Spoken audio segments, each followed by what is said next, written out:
of Paleocrat Diaries. It's going to be a little bit different. We're not going to be messing around today. In fact, we're going to start off right away with the Wolfpack song. And so you're going to need to get your coffee, like, I don't know, right now. 5, 4, 3, 2, 1.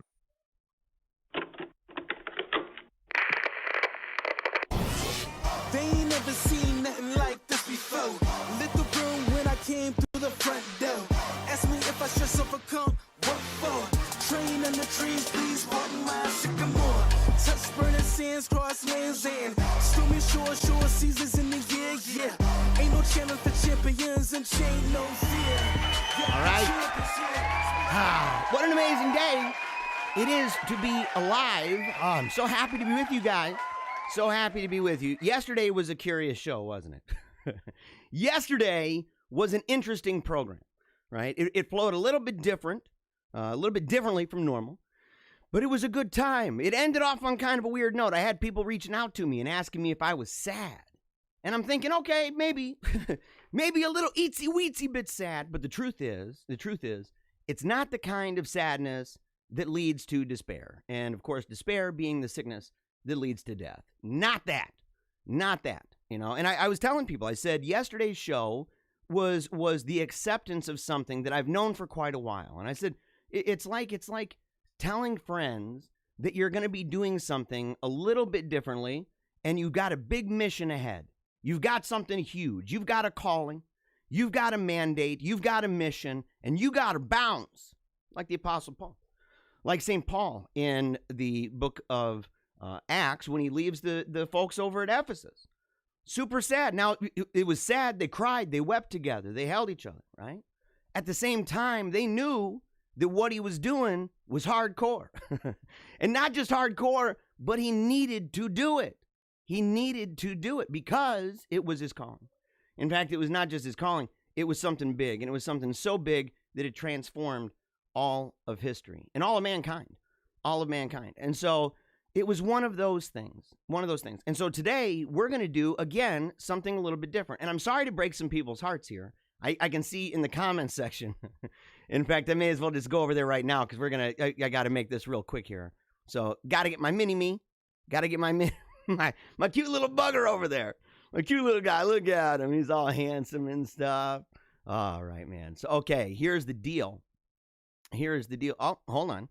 I thought I had the window capture all set up for that, but I do not. So give me 1 second. I got to go ahead and put in the restream chat for that. Okay, boom. There we go. So here's the deal, okay? I'm going to be engaging in real time today. Just like I did yesterday, I'm going to try to engage in real time, and that way we're not going back and forth between the chat and the show. It's just I'm going to have it down at the bottom. It's going to be running the entire time, and as it goes, if there are comments that I want to deal with, questions, even if they don't have to do with the show necessarily, although when you're dealing in real time, you kind of want to do, stuff related to what you're talking about to keep the flow, right? To keep that river running. River running wild. You got to do it. And so, but here's the deal about this, is that right now we are broadcasting over 18 different channels on 5 different platforms: Twitch, Periscope, DLive, YouTube, and Facebook. You can see right now a whole bunch of stuff, including Annette Conrad. Happy Wednesday. Yes, happy Wednesday to you. Happy Wednesday to you. I hope it's a really good one, and I hope that you forgive me, right? That's, by the way, that's my mom.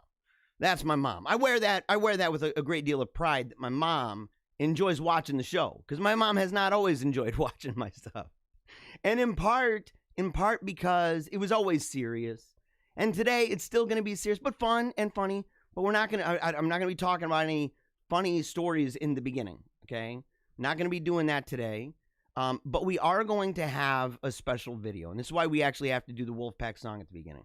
Because I'm going to show a video that I made probably, I don't know, a year and a half ago maybe now. A year and a half ago. And it's a decent length. I mean, but it's good. And it ties in to the reasons why I'm going to be doing what I'm doing. And the reasons why I talked about what I talked about yesterday. And if you missed yesterday's show, you got to watch it. You got to watch it. In fact, would you say, okay, tell me, would you say, as I do, that the last 2 weeks, the shows of the last 2 weeks, ever since the episode where I talked about preparation for death. Ever since that episode, it's just been high octane. It's always high octane, but this is like major time cranking it up, right? It's taking an 11 and cranking it up to, I don't know, 11 bazillion. 11 bazillion. That's what we're doing. And it's just been blam, blam, blam every single day. Boom, boom, boom. Right? With few exceptions, right? Few segments or whatever. But the thing is, we're gonna show that. We're gonna show a bunch of other things. And if you've missed it, make sure to go back and check it out. But if you're commenting today, you can see my mom, she was commenting on Facebook. Now, I don't know. It only shows me here. Let's see if I can actually zoom in a little itsy bit. A little itsy. The thing is, I can see that it's from Facebook or YouTube. Those are the two right now that you've got on the screen, okay? But I don't know what channel they're watching from.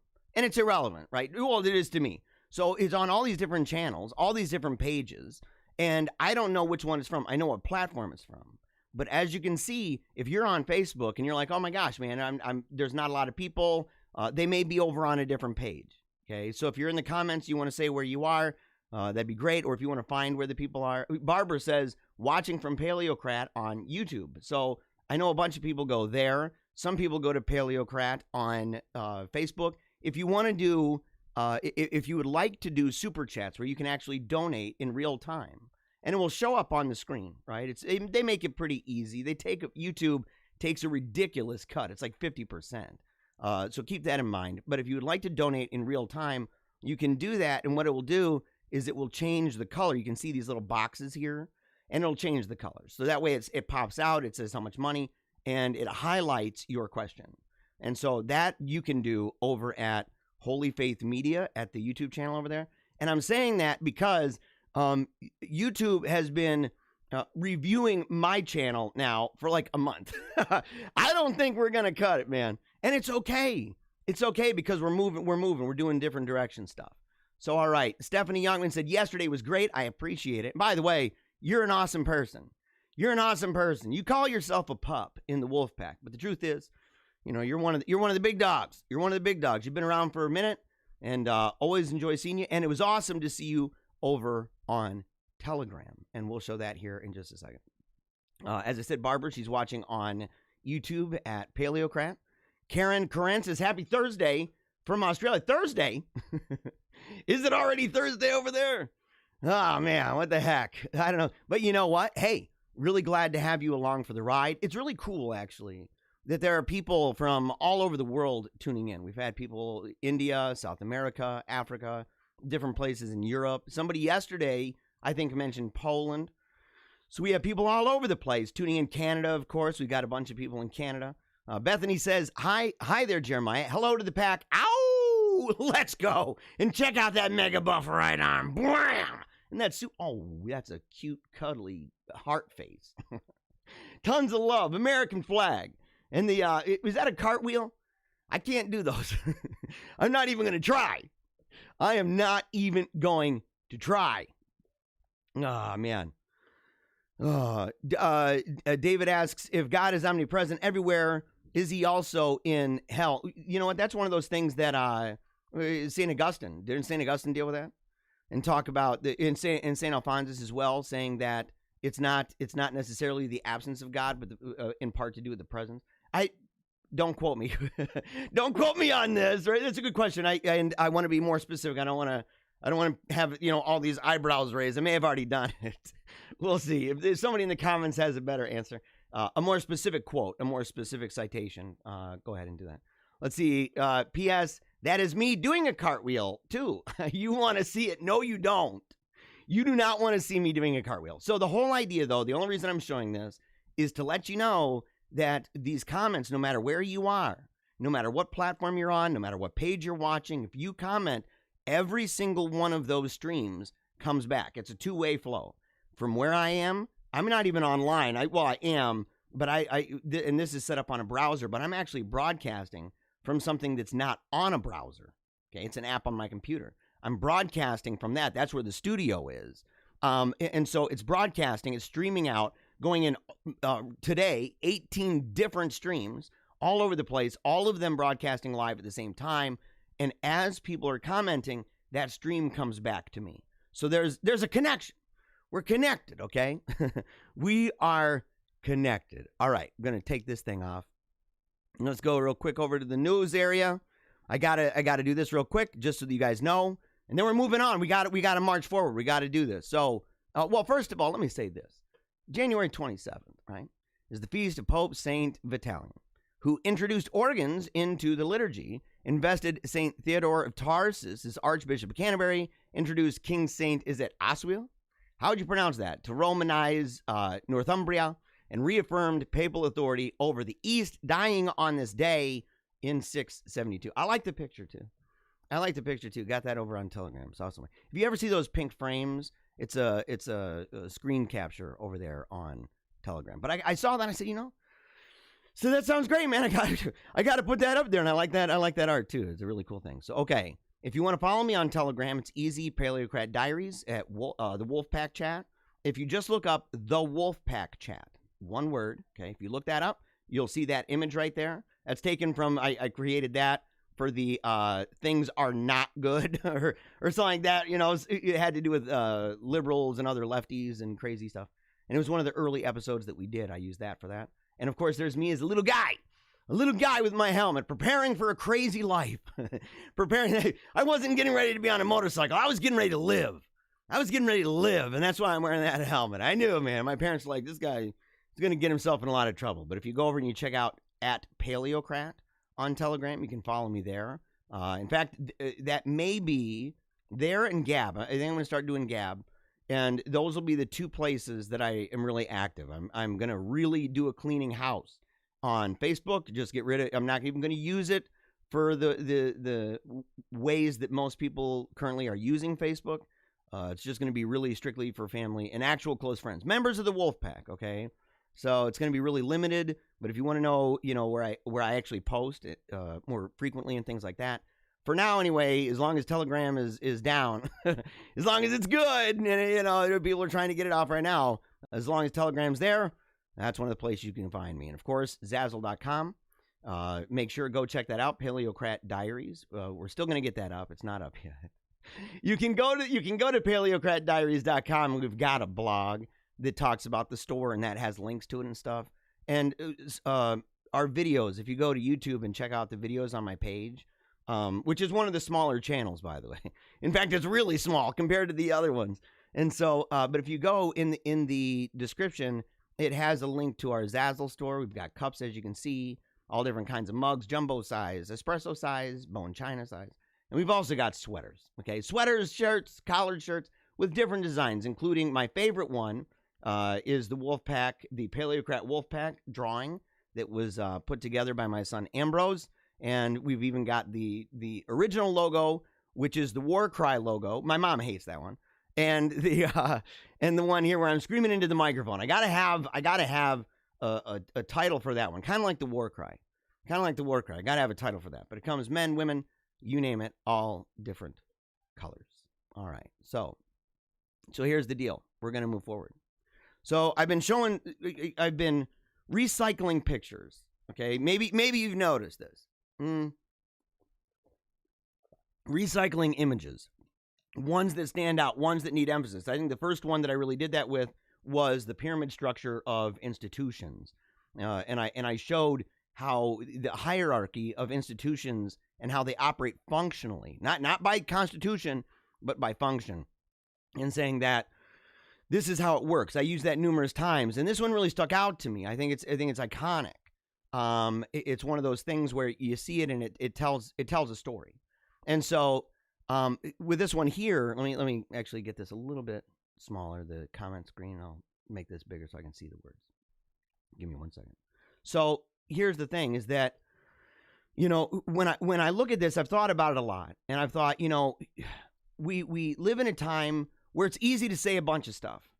It's easy to get online. We're desensitized to this. In fact, we're detached. We're dehumanized, in fact.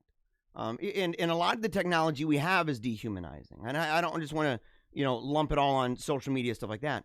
It's dehumanizing, in fact, to talk on a telephone.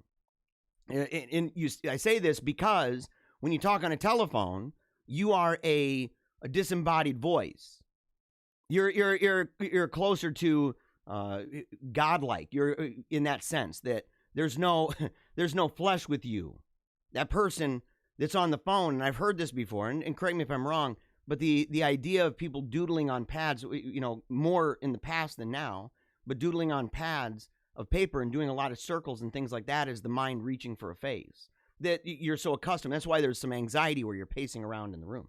I was talking to a guy today, and he said he likes to go outside and walk around while he's on the phone. He's grounding himself within nature, because the very conversation itself, hearing a voice that's detached from a face, even visually, you're just hearing this. It's that way. So I don't just want to say that it's social media, but the thing is that it's gotten to this place where we're so detached and we're so dehumanized, right? And our engagements with each other are distant. We have that buffer between ourselves and another, and we see it all the time where people are talking smack in ways that if it was face to face, dude, you just clobber the person right in the chops. Just wham! You'd say, "What are you talking to me like that for? What are you talking to my wife like that for? What are you saying that about my kids for?" I mentioned one time just recently where somebody was watched the video, the commercial we made for the Gretsch That Stole Christmas. My kids are in it. And they were saying how worried they are for the children. Maybe I shouldn't have kids. They're worried for the children because of their speech and stuff like that. And I sat there and said, if that person was right in front of me, I can bet you $1 bazillion that they're not going to say that to my face. And if they do, their face is, going to be a little bit bruised up. So it's one of those things. There's fighting words. And even when we talk about that, you say, man, some things are fighting words. You put up your fist. What are you going to do if you're looking at a screen and that happens? You're going to be like, why I oughta. You ain't going to do jack. You're not going to do jack. The only thing you can do is get angry and I'm going to fight back. I'm going to get real mad and fight back. But we become really, really dehumanized through this whole thing, right?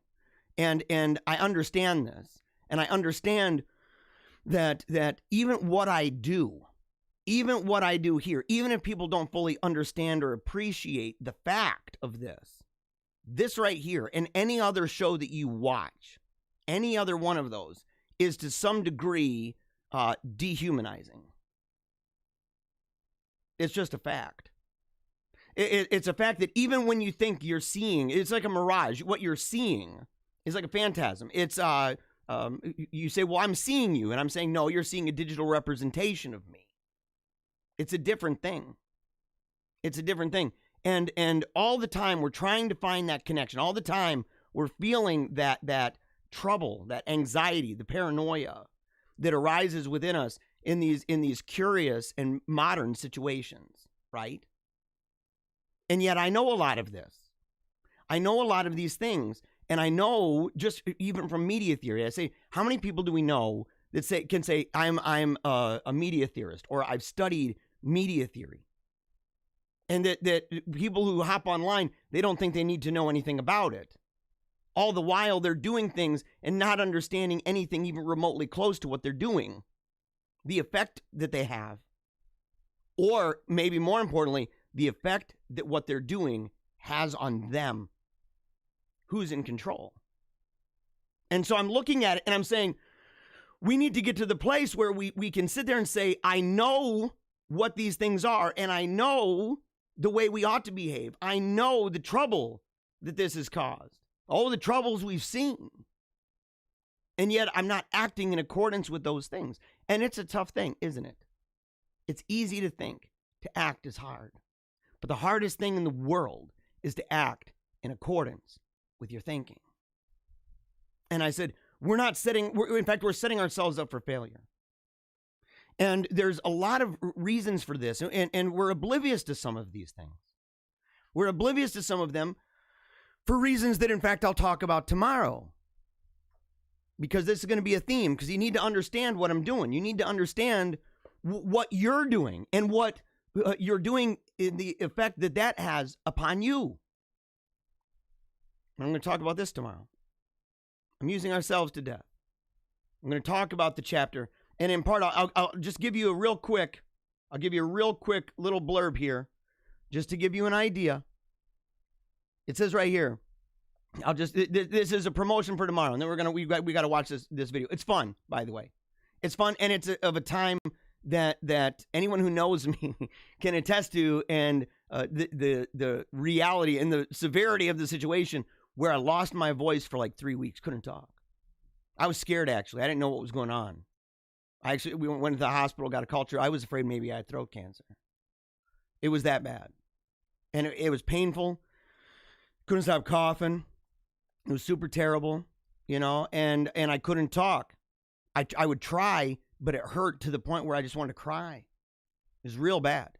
And it lasted for 3 weeks. But it put me in a place, in an atmosphere, in my heart, in my mind, where I was in silence. And I was receptive to input from outside, listening to people more, thinking through things a little bit better. And I came out of that with lessons learned. But it's one of those things like this where you say, okay, it's a lesson learned. Did you apply it? And you'll be able to tell through the video, you'll be able to tell when I said, here's what would be proof of the application. And you're going to shake your head and sigh.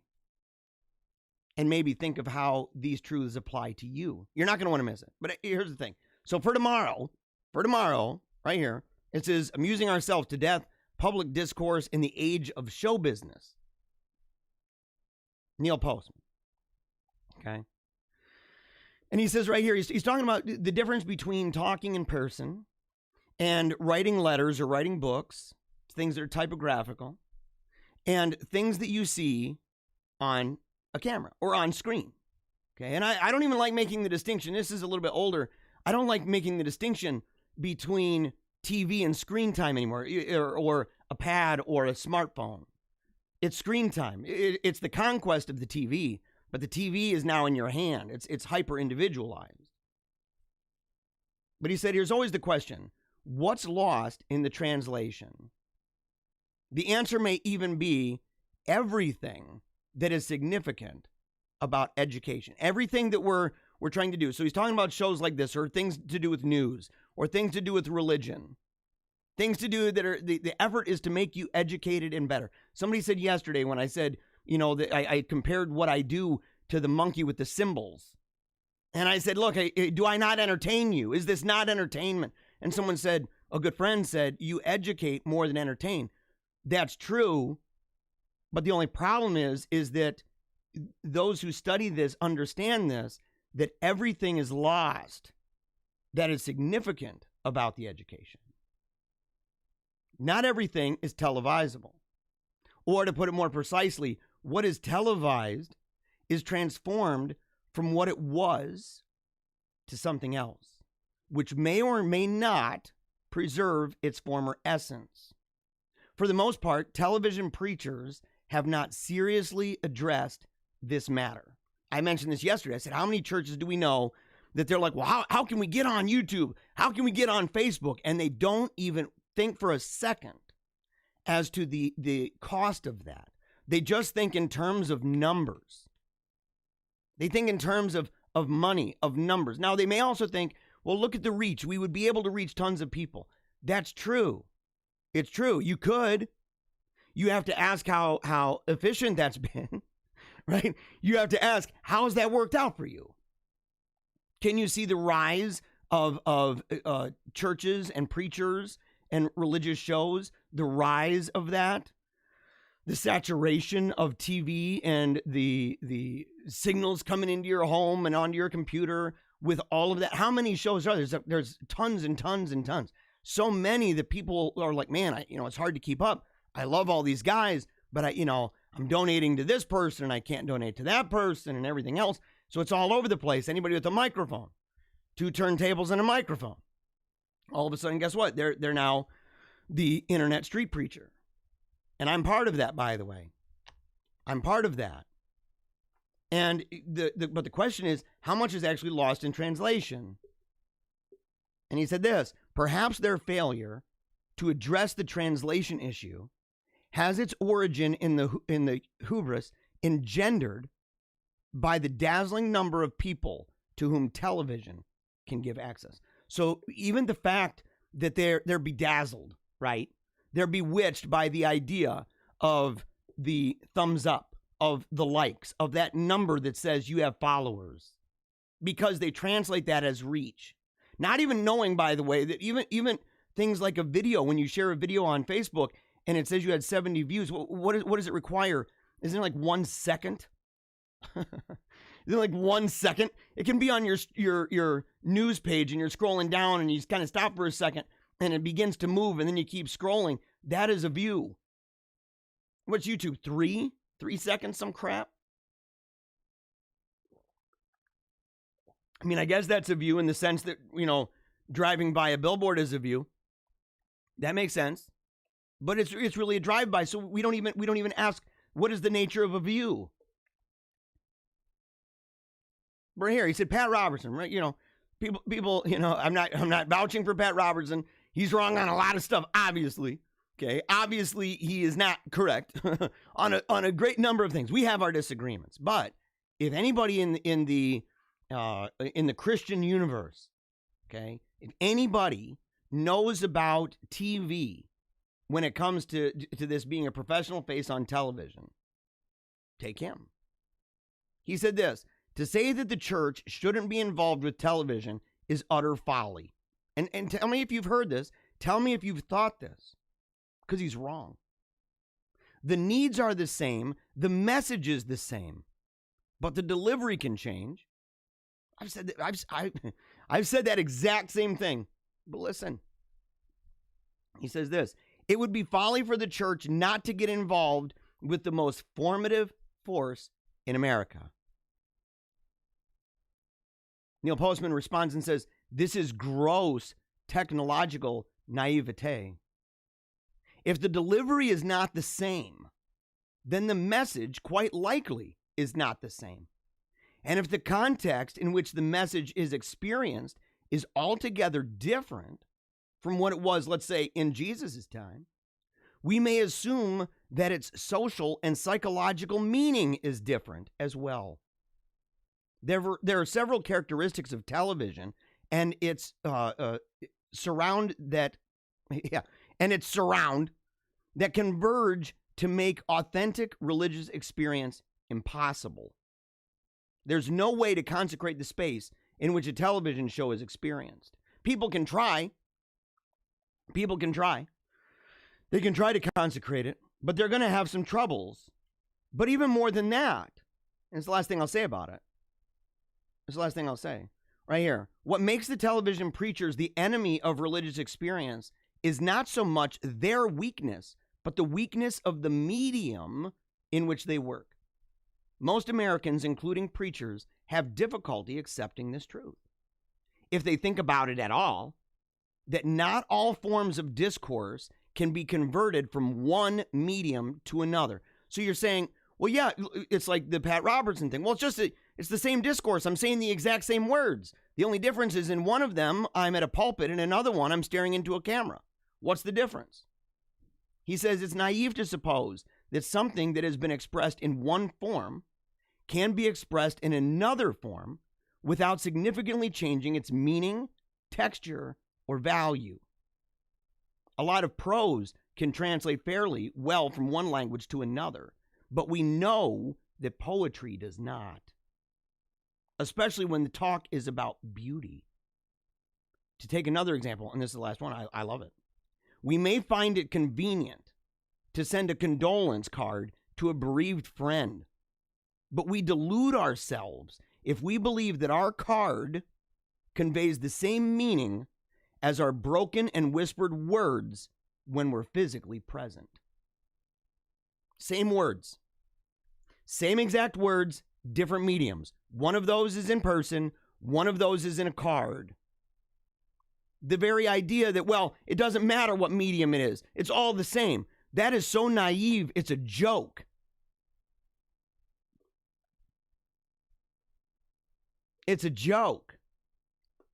And most people, look, I don't know hardly any, and it makes sense, I don't know hardly anybody that is in this line of business doing what I'm doing right now, talking to you through a digital screen, through little bits of information traveling through space and time to get to you to be translated in your mind, who talks about anything like this. In part because if they did, If they did, it would cut to the very heart of what they're doing in and of itself.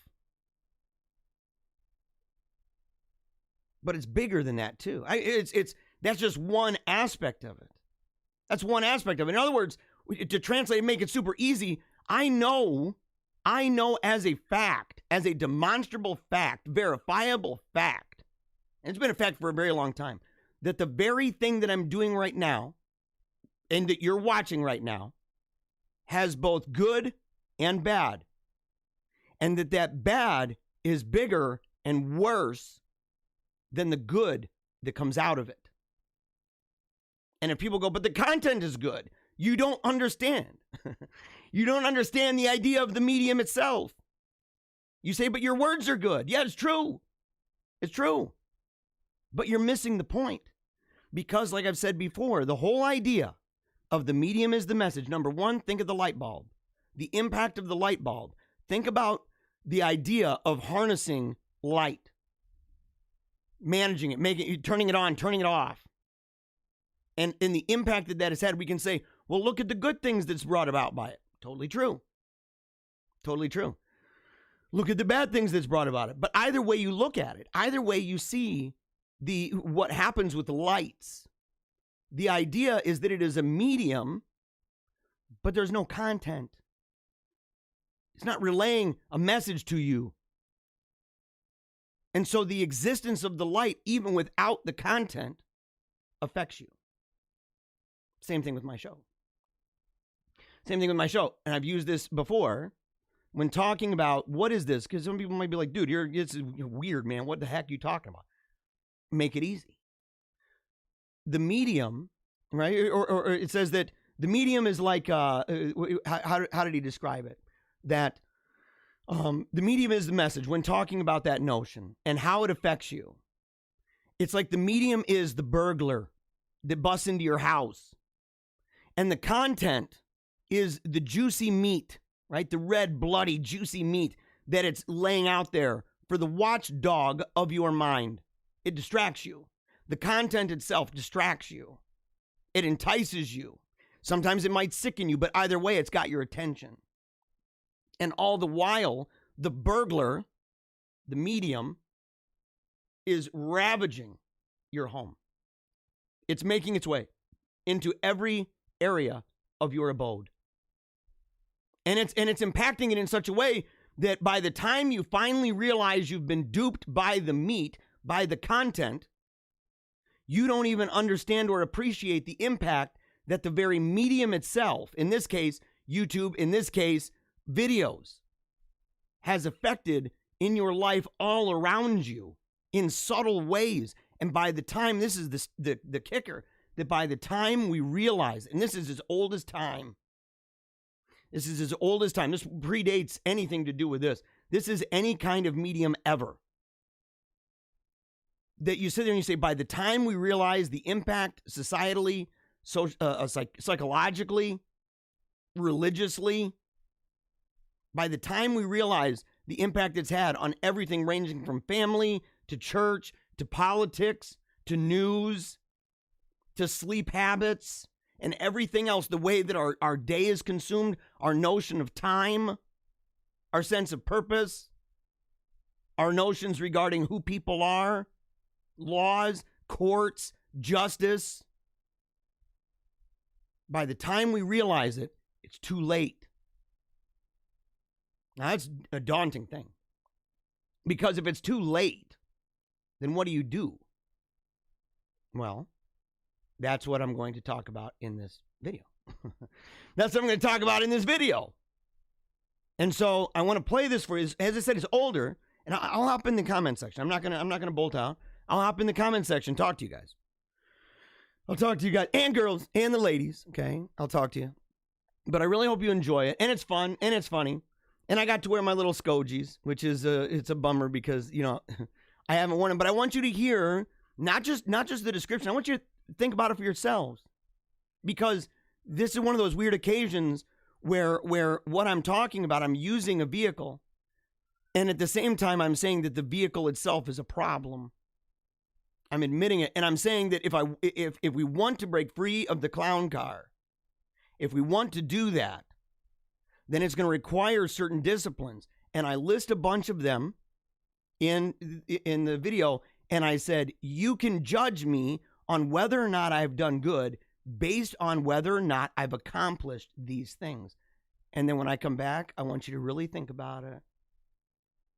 Because I'm talking about it. I'm reading about it. I know about it. I'm emphatic about it.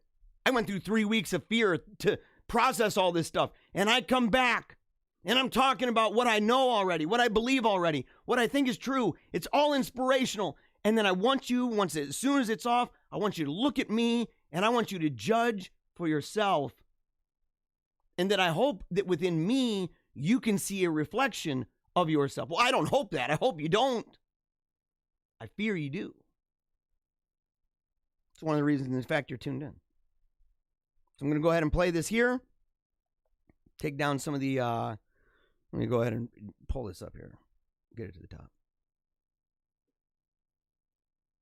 Okay, here we go. So again, if you want to join me in the comments, I'd love to engage with you guys. I'll go back and see, because I can comment to anybody. It doesn't matter. It may show up as a restream. I may be able to figure out how to get it to me. But either which way, I hope you enjoy the video.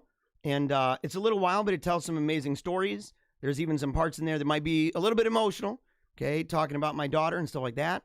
And so just be prepared, okay? Be prepared. Oh, we didn't do the Wolfpack song. We didn't do the Wolfpack song, did we? Did we do that? No.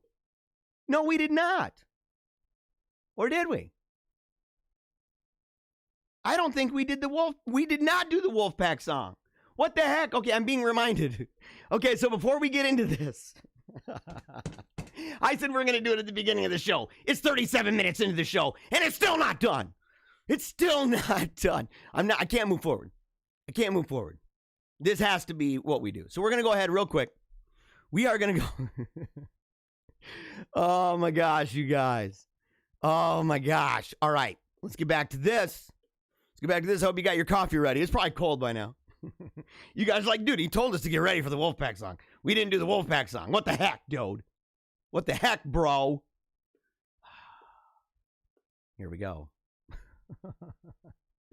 All right.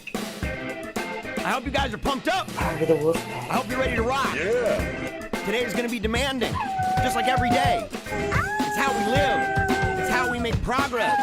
And it's how we show the world that we're never going to give up, because Christ the King.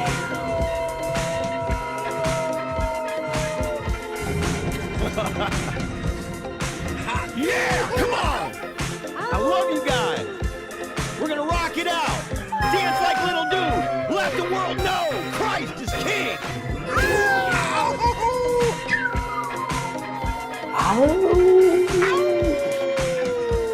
Come on, Wolfpack. No fear. No shame. Take a knee.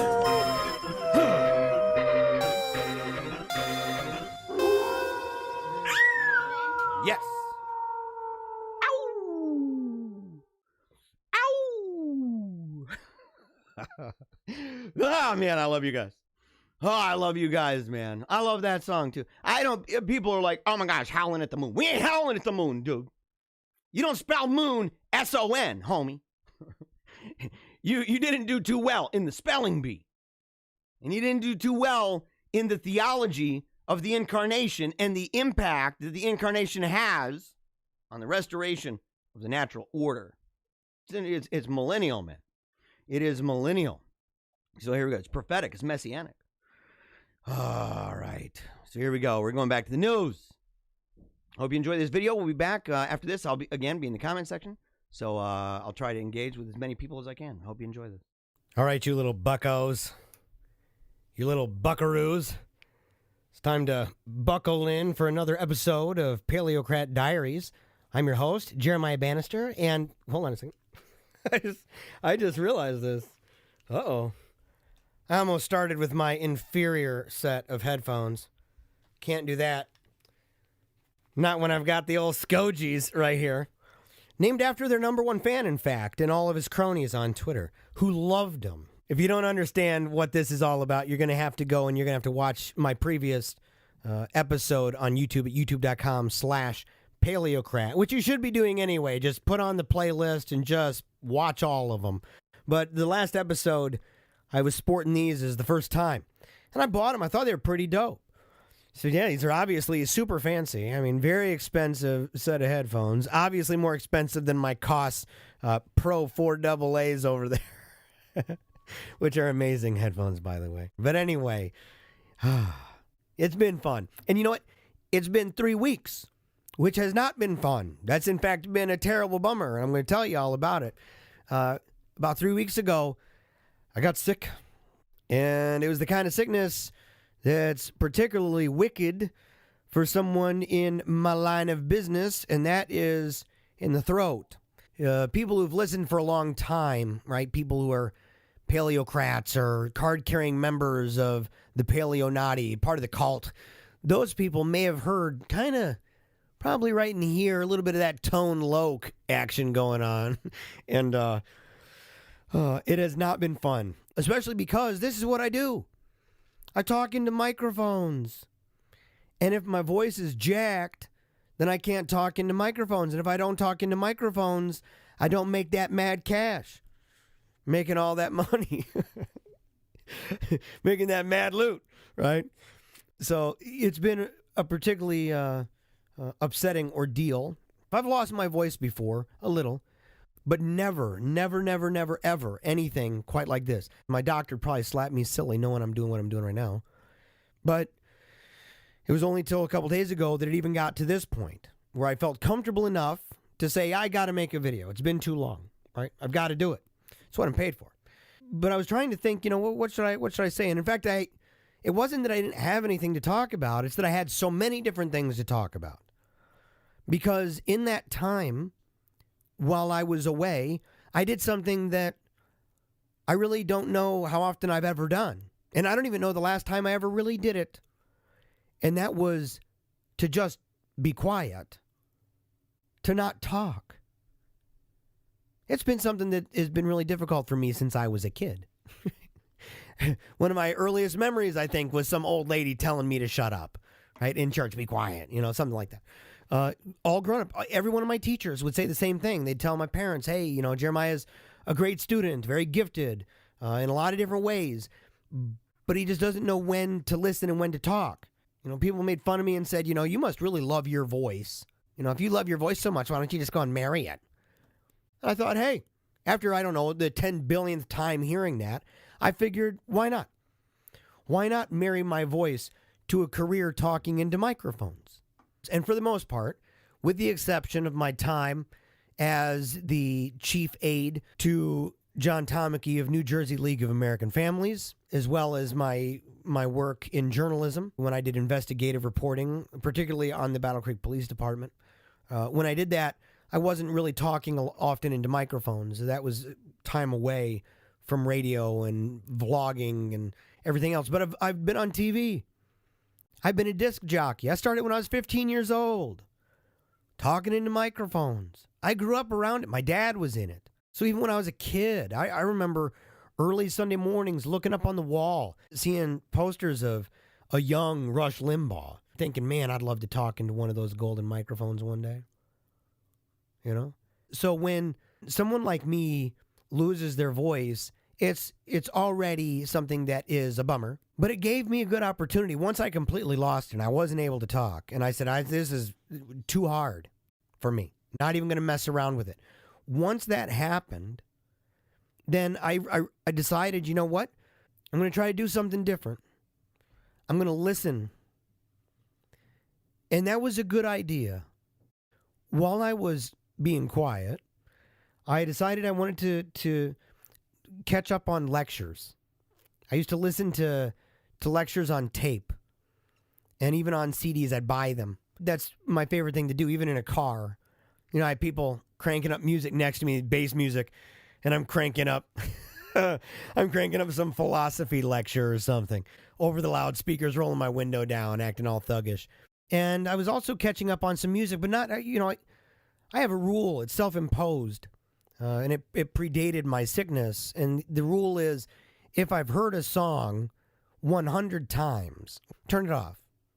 Okay? Try to hear something new. And so I was searching around, and I discovered a friend of mine that I went to school with as a rapper. His name's T.Y. And he's in this song. He's featured with a guy by the name of Mark Miles. Miles is Milez. You can find it on YouTube. And the song is Any Moment. And I encourage everybody to go listen to it. Okay, go check it out. I'll put the link as well as additional things in the description below. But the lyrics to Any Moment, as I was listening, I decided to listen with a great amount of intentionality. Not to just listen to it in the background so that, I'm multitasking. Because I think that puts the mind in a blur. I said, I want to listen to the words. I want to listen to the lyrics. I want to hear how he's doing. And I was blown away. But I was blown away by the lyrics. And I want to talk about some of them. And in talking about them, I want to allow that to kind of play into other things that I was thinking about when I wasn't talking. Because I felt that through all of those experiences and all of those things that were running through my mind, that there was a thread. And I believe that thread is best summarized not by any one of the individual events that took place in that 3-week period of time, but rather that was experienced as I was listening to the lyrics and as those ideas and experiences are expressed lyrically in that song.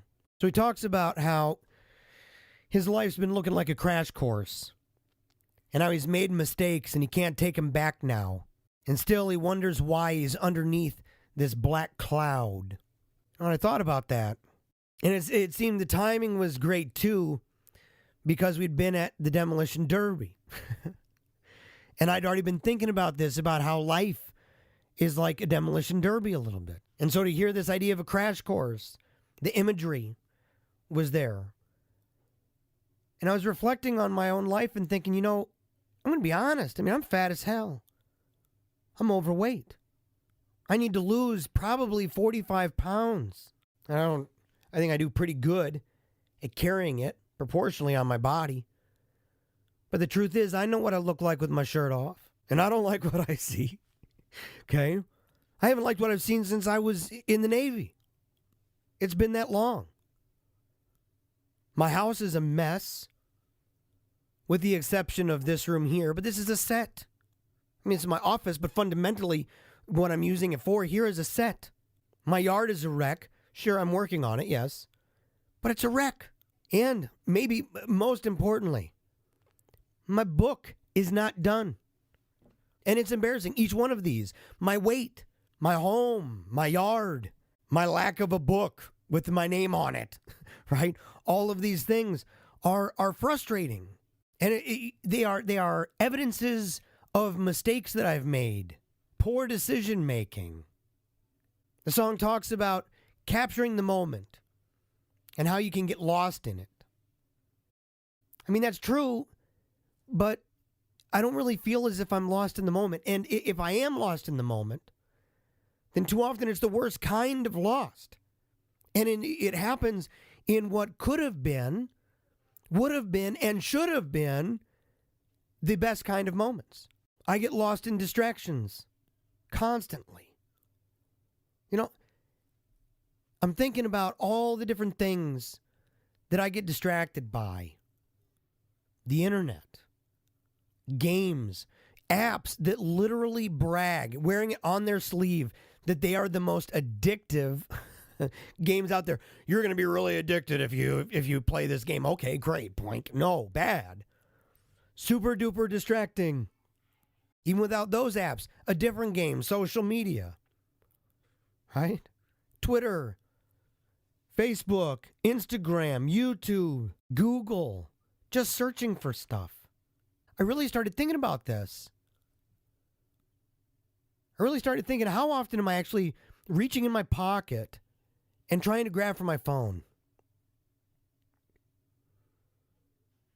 And I resolved I'm not going to do it. I'm going to actually take some time away.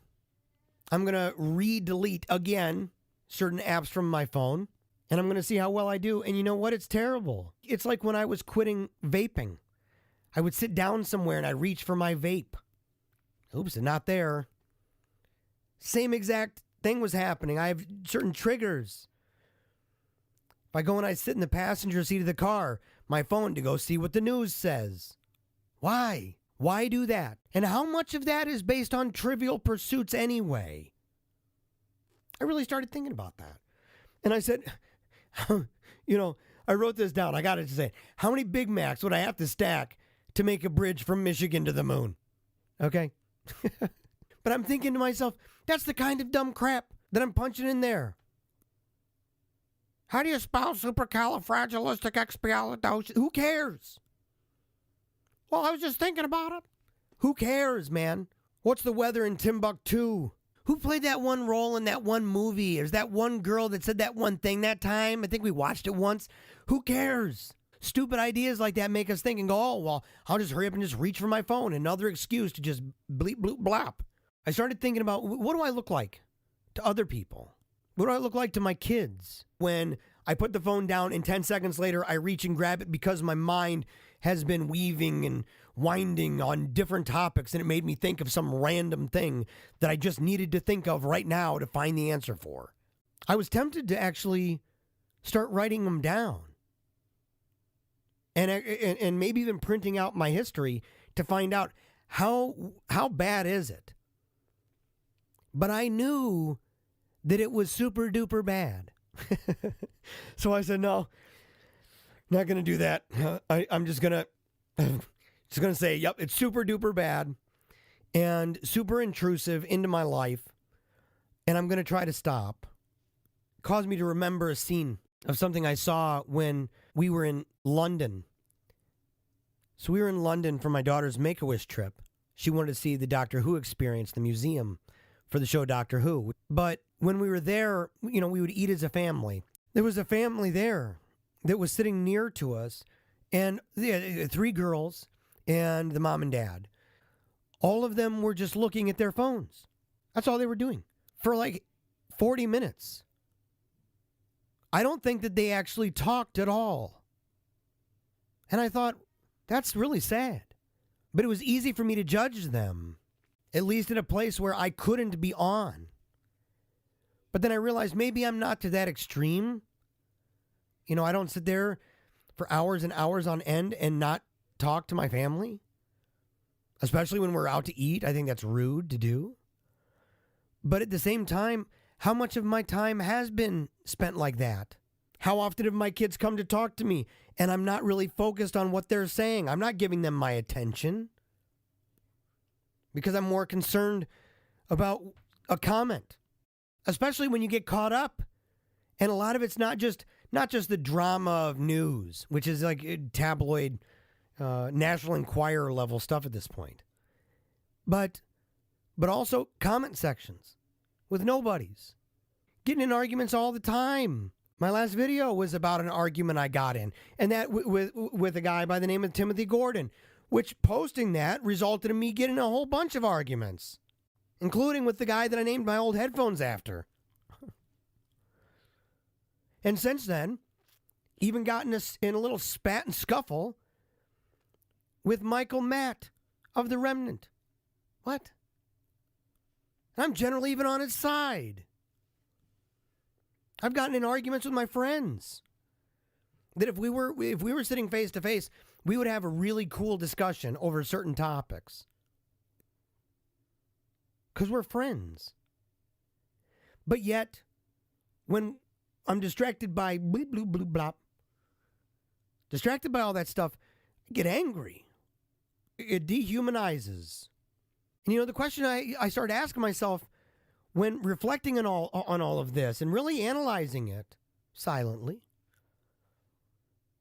and thinking about it, I asked myself, why am I doing this?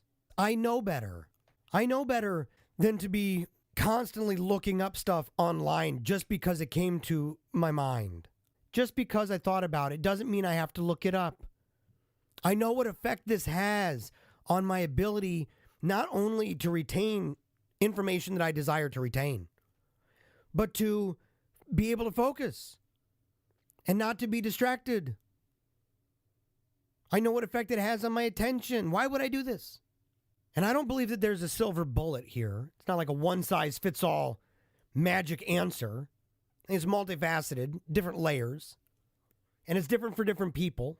But on this one, on the first part of this, I'm not entirely sure just how different it really is. People can say it, but I'm not entirely sure. And the first one is this: the medium. The medium. The medium is the message. And people sometimes have a difficult time understanding what this means. Even people who are involved in media.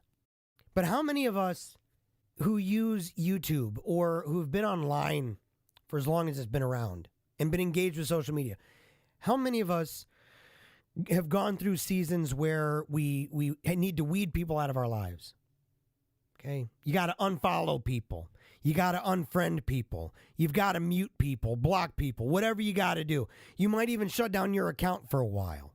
Sometimes pretty drastic stuff. Purges. How many of us have committed to the idea of trying to write things in a more positive way, to try to do better, to be friendlier, to be more constructive and less combative? And how often do we have to keep coming back to that?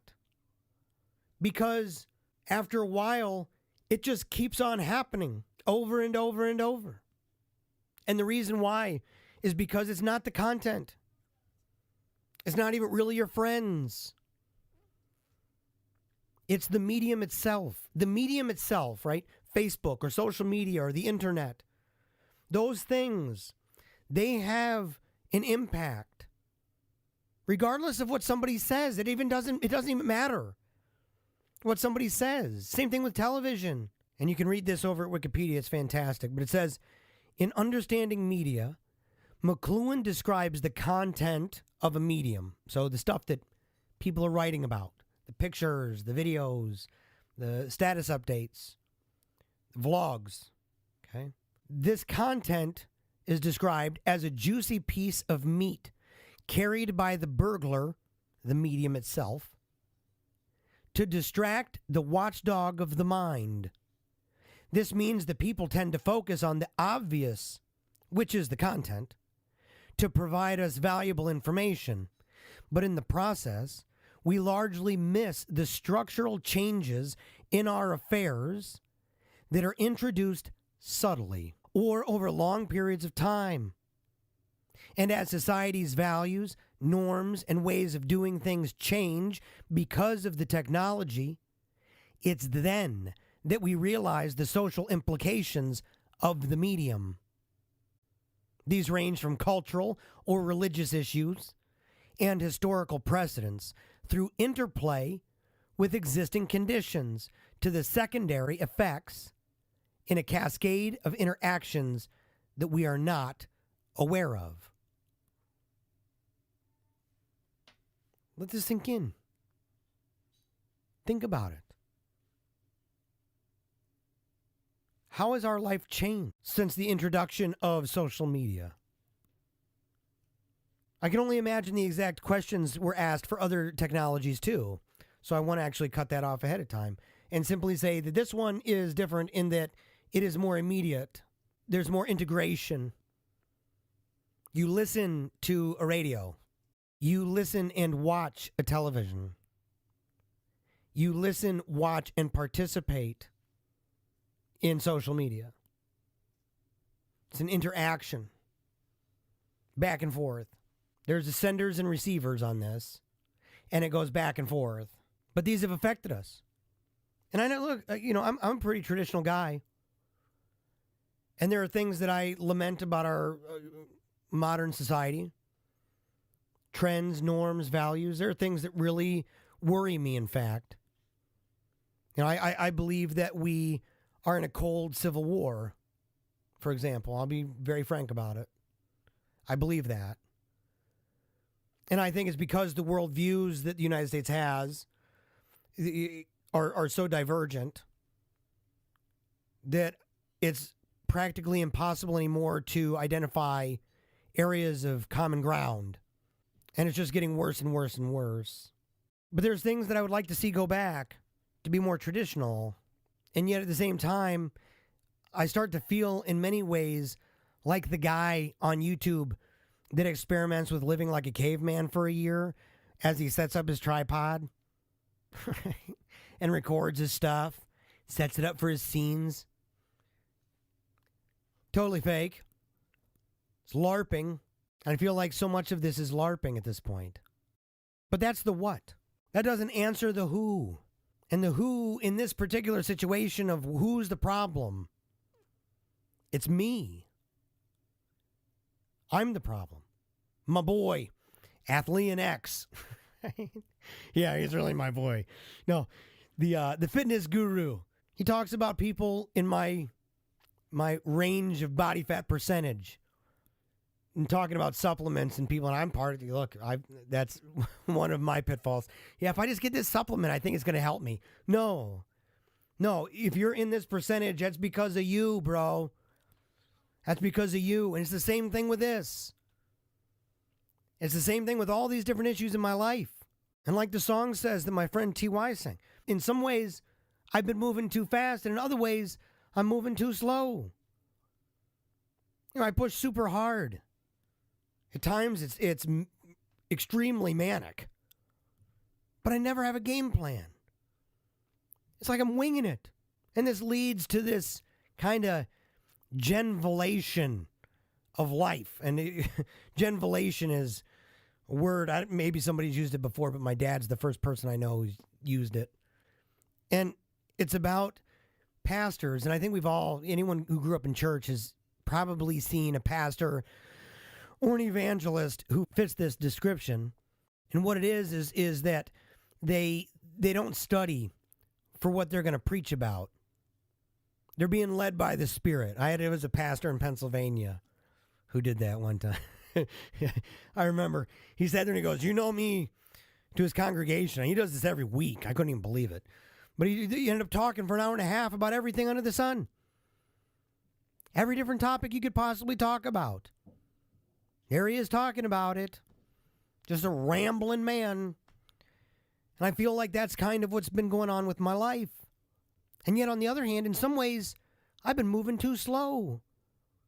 My sleep habit totally sucks. I sleep in till 8 or 9 sometimes. I make excuses to avoid the gym. Tons of my time is spent sitting down. And, like I mentioned earlier, I didn't even post to my site for 3 weeks. Even over the protestation of my wife, who is insisting, "Jeremiah, you got to do it." All of these things, all of the time that I've wasted, all of the time I've wasted being angry at randos, all of the time that I've spent looking up questions that don't matter, all of the time that I've spent clicking from one thing to another, to another, to another, over stuff that just simply doesn't matter. Rather than spending time with my wife, with my family, working on my home, writing my book, learning a second language, whatever it is, saving money, making money. I'm literally filled with regret over this. I wish I could go back knowing what I know now. But that's also part of the problem, is that it's easy to get caught in the past. And you really cannot change it. T.Y. puts it great. Summed up my thoughts. I mean, this is amazing. He says, "Most y'all got dreams. You ain't even chasing it. Running errands, change appearance, disappearing, then embracing it. I can't see it in your face, but you're facing it." And he's right. I've got dreams. I want to do these things. I want to be fit. I want to learn another language. I want to write a book. I want to write a whole bunch of books. I want to make money. I want to be able to pay for my kids to go to a nice college. But am I really chasing it? Or am I just running errands? Am I changing my appearance? Am I disappearing? It reminded me of this quote by St. Cyprian. Alphonsus quotes him as saying that we're born with a halter around our neck, and that every step that we take brings us nearer to death. But St. Alphonsus adds to that, asking what we would say if we saw a man on his way to the place of execution, jesting, laughing, looking about in every direction and thinking only of comedies, festivities, and amusements? Are not you now on your way to death? What then is the object of your thoughts? That's heavy. That's heavy. And that is me. That is me, marching toward death, jesting, laughing, looking around, thinking only of comedies, festivities, and amusements. But at the same time, it's full of hope because it asks, what is the object of my thoughts? And insofar as I'm able to think about that, it means I'm alive. And if I'm alive, I can change it. I need to discover where I've gone wrong. And like the song says, I need to determine in my heart not to replicate it. Learn to live with the wrongs. Because the truth is, it's right to move on. You got to figure out what you want. Determine where you're going. And like T.Y. says, in the end, you got to make sure it's you that you're showing. Because the truth is, life is like a demolition derby. It's easy to get all muddy and mucky, busted up and patched together. Cheap parts. And it doesn't always turn out the way you want. Sometimes it rains, and a lot of times when it rains, it pours. And the truth is, you don't always win. Sometimes your car breaks down on the first lap. But the question is, what are you going to do? Did you put your time into it? Did you put your effort into it? Did you give it your best? Did you give up? Through it all, did you remember to keep on smiling? These are things that I put a lot of time and thought into while I wasn't able to talk. And these are a lot of things that I'm going to need to put time and effort into in order to put into practice, to actualize them, to do more than to verbalize, but to visualize it so that one day I can reach the prize. That has to start today, you know. It has to start today. I'm going to go ahead and I'm going to put things into practice. If you don't see me very often on social media, now you know why. If you don't see me in comment sections, now you know why. If you see me in the gym, now you know why. If you see me losing weight, now you know why. And if you see my book in Barnes & Noble, now you know why. Love this video? What a coincidence. I do too. Now head on over to Paleocratdiaries.com for more videos, blogs, parodies, and reviews, even Team Tiny Dancer stuff. And don't forget to check out our new members and services pages. It's how I pay for my kids to attend Catholic school. Until next time, Memento Mori.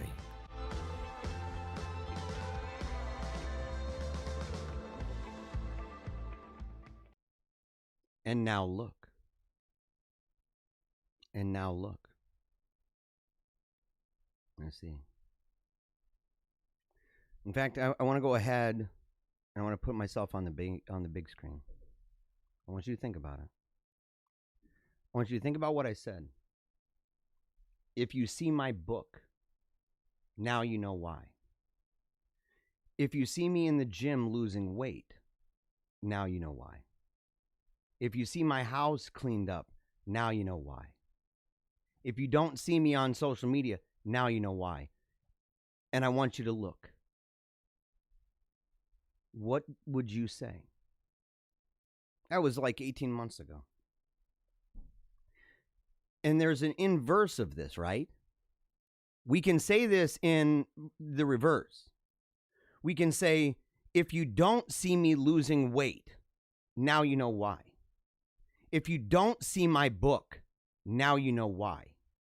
If you don't see my house clean or my yard taken care of, now you know why. If you see me on the internet and on social media, now you know why. It's a hard thing. It's a hard thing to do. It's a hard thing to accept. But as I said, it's not something I'm pulling out of my rear end. And I think that the big question that I would ask is, when you listen to that, Did you think of yourself? I hope so.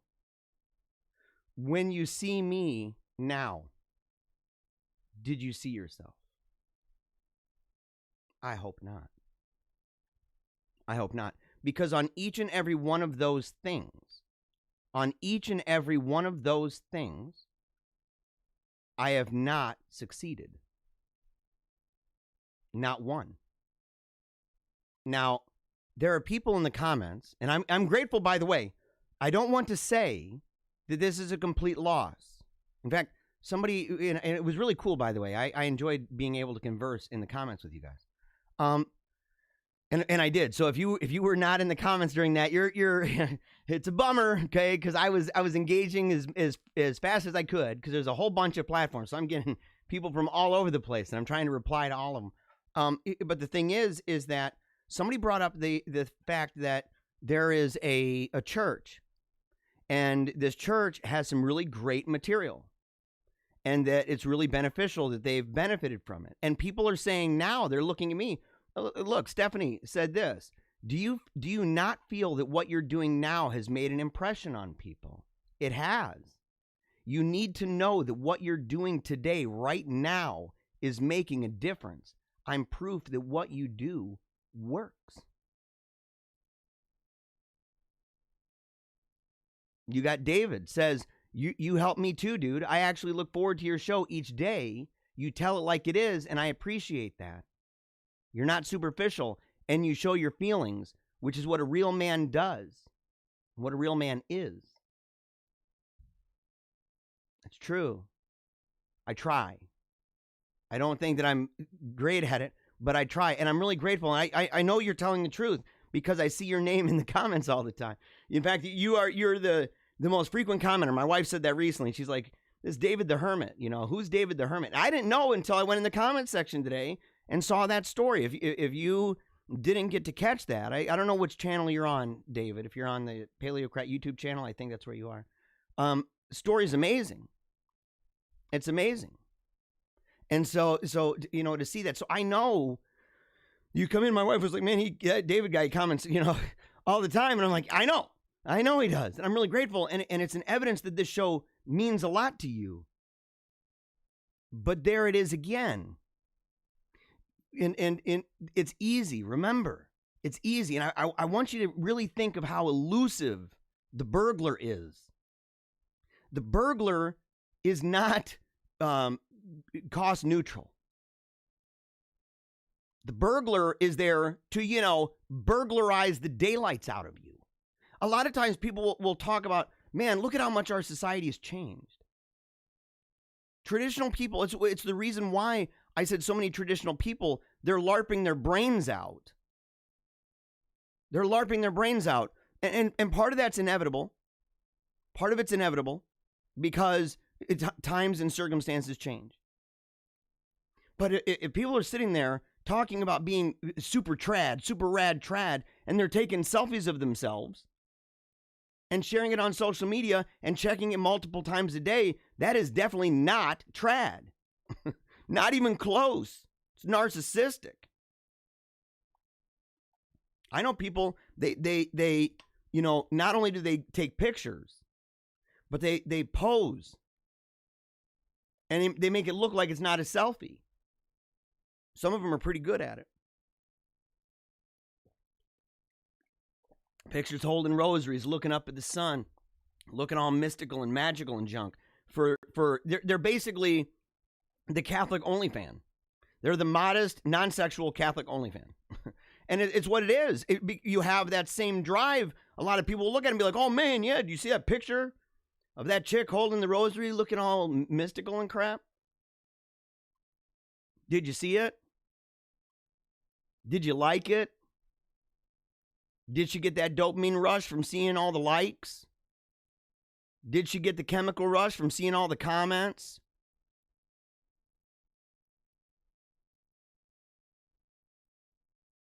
Bethany said, I have to go back at least a year to find a selfie. Are you talking for you or for me? I think I've taken maybe one selfie it's been a long time. It's been a long time. I shared one recently with somebody. I don't take selfies. That's a really rare thing. But the burglar, think about it, on both, in the comments where they're praising the show, the emphasis is on the icon, the figure, and the content. And the figure is, in fact, part of the content. And so my delivery, my voice, which I had somebody recently said, I don't have a voice for radio. And I'm like, dude, come on, man. Stop being rude to me, man. Stop being rude to me. But the thing is that the presentation is part of the content. It is the content. The words and the message, content. And here I am talking about and emphasizing the impact of the medium, and the way that people look at it is the content. And I'm like, it's a living in real time demonstration of our genuine, sincere bias. And the very reason is a microcosm, macrocosm, right? We are a symbolic example when we do this of a greater picture. And that being that we're focused so much on the content that we don't even realize that the very way that we are getting this information, because you could get it in different ways. If I was there in person with you, by the way, if I was there in person, I mentioned it on the show. I mentioned at the end of every show that I'm willing to go in person and I'm willing to do speeches and lectures. And if you like the show and you like what I do and you think that what I'm saying is good and valuable like this, you should hear my speeches. You should hear my lectures. If I can say so, it's pretty darn good. It's pretty darn good. I used to do them all the time. Done them at colleges and universities, high schools, different groups. And I emphasized it a lot. I did it all the time. In fact, a lot of my shows I treat like speeches. I don't know if you've noticed that, but if you follow the show, the way that it begins, it runs full circle. There's a rhythm and a rhyme to my madness. And there's always a wrapped up ribbon at the end.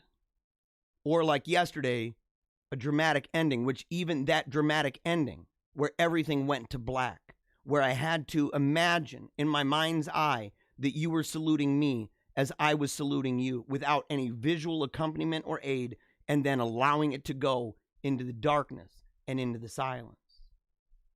Even that was a bow at the end.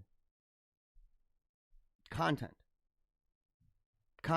And all the while, we don't appreciate the difference between me being, let's say, at the lectern, at the pulpit or on the pulpit, and speaking in that way, being in a home with other people, engaging in real time, face to face, and this. Because it's a mirage. Because we see my face. My face is right there. I'm looking. When I'm looking like this, I can see my face. I'm searching for a face, because otherwise, if I'm looking into the screen, I can see maybe my mouth in the reflection. But looking at you is not looking at you. Looking at you is looking at an optic. It's looking at this eye, this Canon camera. And again, all I can see is my face in the lens. And it's like Narcissus staring at his reflection in the river. It's not the same. And it's a representation of me. It's not me. It's a different thing than if I'm there, face to face, in person, in the flesh. Again, a representation. But a tangible one. One that has an impact on the atmosphere and environment. And again, I need to say this. When people bring up the content and say, but it's valuable. Look at this. Look at the stuff that you're able to accomplish. Look at the message you're able to get out there. You ain't messing around, bro. You're right. Which is why I'm talking about this. Because I'm not messing around. It's easy, isn't it, to talk no nonsense against the bad guys. Most of them ain't even watching. It's easy to talk tough. It's like the book we'll talk about tomorrow, Neil Postman, in that chapter talking about the effect of the camera on TV, screen time now, on religion. And part of the reason why some of them have found it easy, you know, and it has kind of a numbing effect. People don't want to speak too forcefully because they don't know who the audience is going to be, and they want to make it cozy. It has a cozying effect, a chilling effect, just like it does when people don't want to post something controversial because they're like the imaginary friend that maybe will get mad at them. The friend over their shoulder making sure that they're typing all the words just right. That same thing is happening with ministers. And in the few that don't, the reason why they feel confident to do that is typically, at least deep down inside, an awareness that the enemy is not really watching. That they're in fact preaching to the choir. So it's easy to talk tough. It's like getting around with a bunch of drunk people and pounding your chest like King Kong and talking about how hardcore you are. Man, if I saw that person, oh man, I'd rock their universe. Ha ha ha. You talk that way, and then you see the person, and you ain't nothing like that. Well, I thought you were going to take them on, man. It's like the movie Wedding Singer, right? In a weird way. It's like the movie Wedding Singer, where Adam Sandler's talking to his buddy, the limo driver, who was talking about how he's going to rock this girl, man, this girl that is all hot, Drew Barrymore. He's like, man, yeah, I'm going to take care of business with that girl. But then later, that girl comes over. And Sandler's like, well, hey, here she is. You're gonna talk to her about it? He's like, what do you mean? Well, no, you were saying you were going to take care of some business. Me? Yeah, you said this. And it's an awkward, uncomfortable situation. And the guy ends up leaving and goes, you know, you're a jerk. And walks off. It's a similar thing. It's easy to do. I can thunder all day long because I know my numbers. I know who's tuned in. It's true.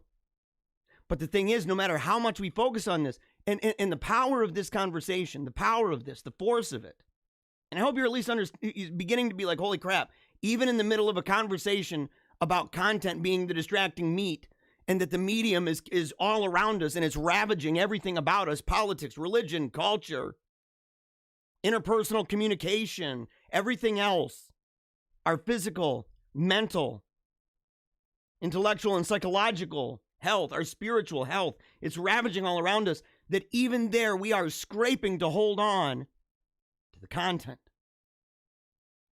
That's juicy meat. That is powerful meat. But the strength of that analogy is that meat is what a dog eats. You know, well, or dog food, whatever. But the idea is that it's nutritious. In fact, it's what the dog needs. It's healthy. We could make it the best meat in the world. We could make it grass-fed, organic, no hormone meat.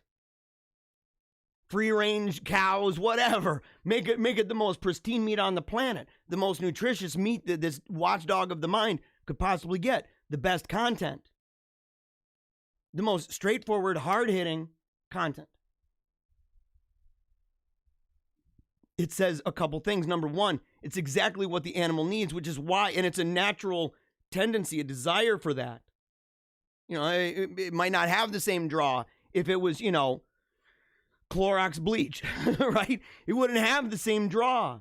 We as people need nutritious content. We're looking for the milk and the honey. We're looking for the meat and potatoes. We're looking for these things because we need them. We rely on them. It's the way God designed us.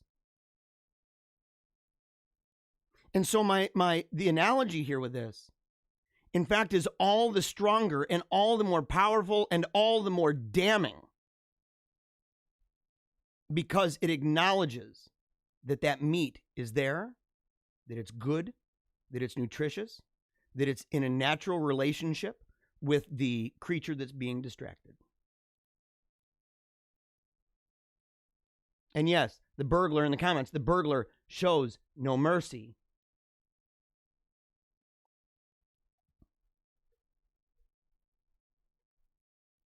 In the comments, there are so many battles we're fighting now. I give myself grace that I can't do it all. I do stay on social media because this is part of my fight. It's where much of my battles are. And I pray that I and my family will look back and not have regrets. tough love? You will. Tough love. And you know I love you. You know, okay, is that you will. Because at the end of the day, we only have a certain amount of time, and one of the things that makes us like God and not God is that we are in a place, but not in more than one place at one time. The closest thing we have to that is what I'm doing right now. I'm in the studio in the underbelly of Castle Paleocrat. I am in a room talking to a corner. I am facing right now and can see the reflection of my eyes, nose, and mouth in the lens of a Canon. But yet at the same time, this information, the information that is being given by me and is picked up by that Canon, is being sent through the computer and out into the world and picked up by yours, and then put into a demonstration, put into a digital representation of me. And right now, I'm in 18 different places, not including my own. That's 19 different places right now at the exact same time. Impossible. Impossible if it was, in fact, real. Real in the fullest sense. Natural in the fullest sense. Which is why I've said that it's like a mirage. It's like a phantasm.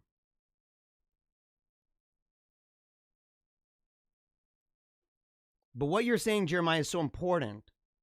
We must, and there's Maya still, we must stop and reflect on what we are actually doing and why. Are we wasting our days, our minutes, and forgetting our dreams and the things and people that are of most importance and value? Good question. You know, I remember, I don't know if I said this, I was paying attention to comments, but when I was young, a little bit younger, right, in the early days of YouTube, I'd make these videos, right? And they weren't long. I mean, you know, 10 minutes, 20 minutes max or something like that. I'd make these videos and everything, but I didn't really know how to do it like I do now. I've come a long way. Okay, a lot of practice, a lot of studying, went to school for this kind of thing. And so the thing is that, you know, it's a craft. You know, you practice and you get better and better and better. It's your art form. But back then, it was the kind of thing where I would spend a lot of time. I'd put together, I'd choreograph pictures. I would write out the script. I'd set it up. I didn't understand lighting or makeup or anything like that. I didn't understand that yet. But at the same time, I was trying to create the best product I could.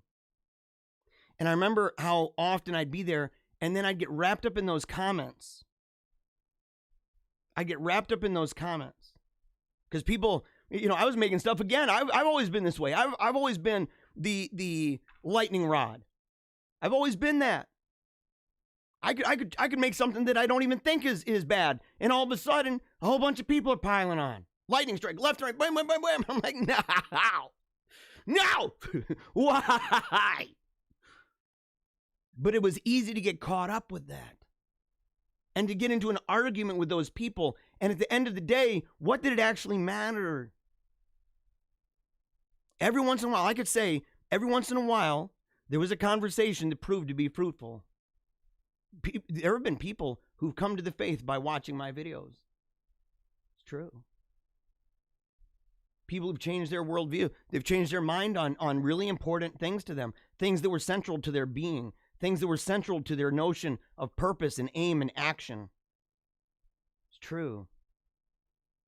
But if I stack that up, it's kind of like the prophets. Prophets, the Nostradamus types. The guy who was talking about how the end of the world is going to happen on his freaking birthday back in December. Remember that? That guy. And remember what I said about that guy?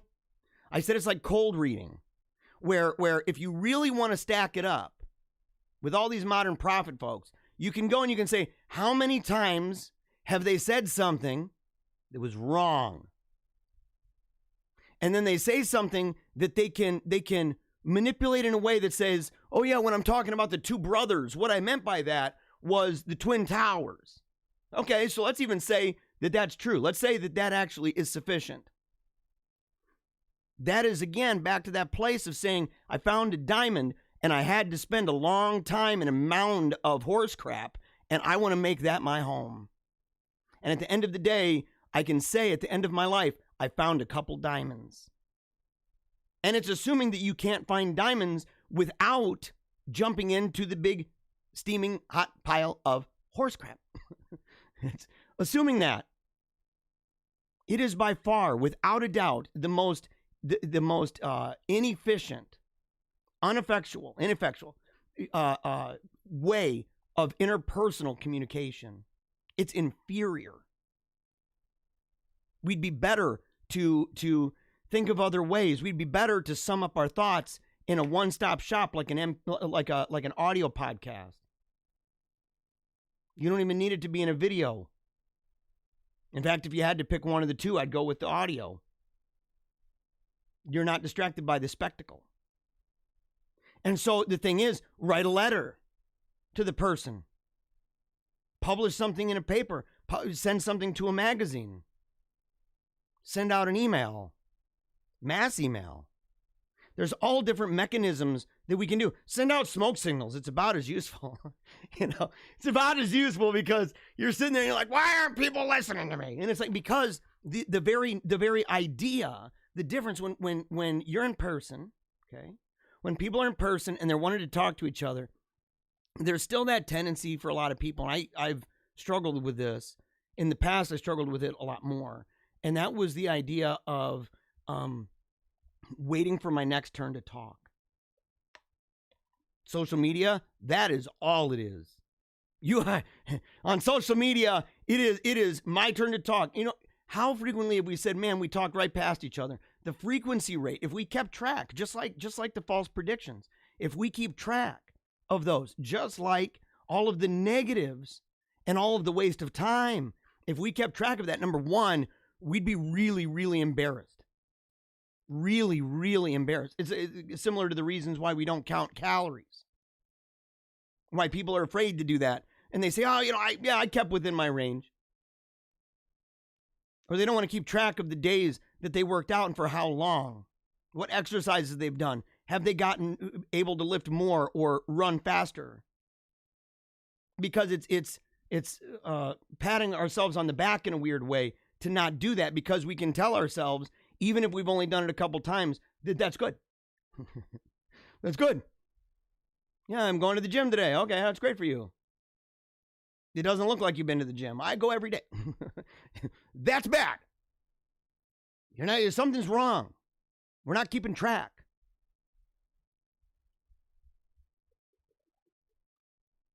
It is fueled by and plays into fueling further our biases. And we feel helpless. I think that so much with social media is like this thing that it's about our power. That it's us, that we need to get out there. We need to get out there and get that message out to as many people as possible. And if we really look at it, if we look at the way that we share something and find out how many views did it even get? How many likes did it even get? What's the percentage of likes that people give when they really don't give a crap? They don't really care. They care about you thinking they care. And that doesn't make them the biggest scumbags in the world. You know how much we do in this world where really it's like the mask, right? That we want people, when we say, man, thoughts and prayers, how many times have we said thoughts and prayers and we don't even take a nanosecond to do a sign of the cross or a single line of a prayer for that person? And then we forget. Or I'll pray for you like I want you to pray for me, and then we don't pray for that person. And in fact, if we were presented, and I believe we will be one day, that we are presented with the faces of all of those that we've told that to, we will be judged for what we did and did not do. We will be judged for what we did and did not do. And if we sit there and we tell people, I'm going to pray for you, and we don't do that, and if we were honest with ourselves, how many times have we done that? And that's over prayer. That's over prayer. But it gives us this illusion of caring and this illusion of participating in a remedy. And I think that's true across the board. So can it be used as a tool like a megaphone? Can. But if people are using a megaphone every day, that might not be a good thing. I might be like, no, come on, put it down. The person's like, rah, rah, rah, rah, I'm just talking to a megaphone constantly at you, and you're like, bro, you're right, right here. And so we need to say, what's the utility of the megaphone? And maybe that's all it is. I'm not even talking for the complete abolition of the things that we use. I still want to do things that make video. I got some friends that are like, they're pretty hardcore, and they're like, no, don't do anything like that. And I'm like, no. I said, look, I want to do things that are actual productions. I know the cost. I know everything that I just said. I know it all. Look, I studied this, right? This is what I do. So I know the compromise. I know the things that people have to do in order to make these productions. I know that. But at the same time, I want to make something that lasts. Not just here in the moment, here in the moment, here in the moment, here in the moment. Constantly feeling this helplessness. Constantly feeling that things are out of control. Constantly feeling that I got to get into the mix. And if I don't say what I got to say right now and be distracted from everything else around me, that the world's going to go to hell. Because we're failing to recognize that the world was going to hell before the social media was even in full steam. Because we've been so consumed with the content, not realizing that the very medium itself had completely ravaged our homes, our lives, our minds, our habits. More. It's insatiable. It plays on all of the worst things about us, including that idea that we're better than we are, that we're stronger, more disciplined, that we're not doing as badly, that we're not doing as many things that suck as we actually are. Otherwise, how would we live? I mean, part of it's a defense mechanism, right? Self-preservation mechanism. If we really thought how many failures, if we stacked it up every day, boy, oh boy, we'd be in a pretty bad place.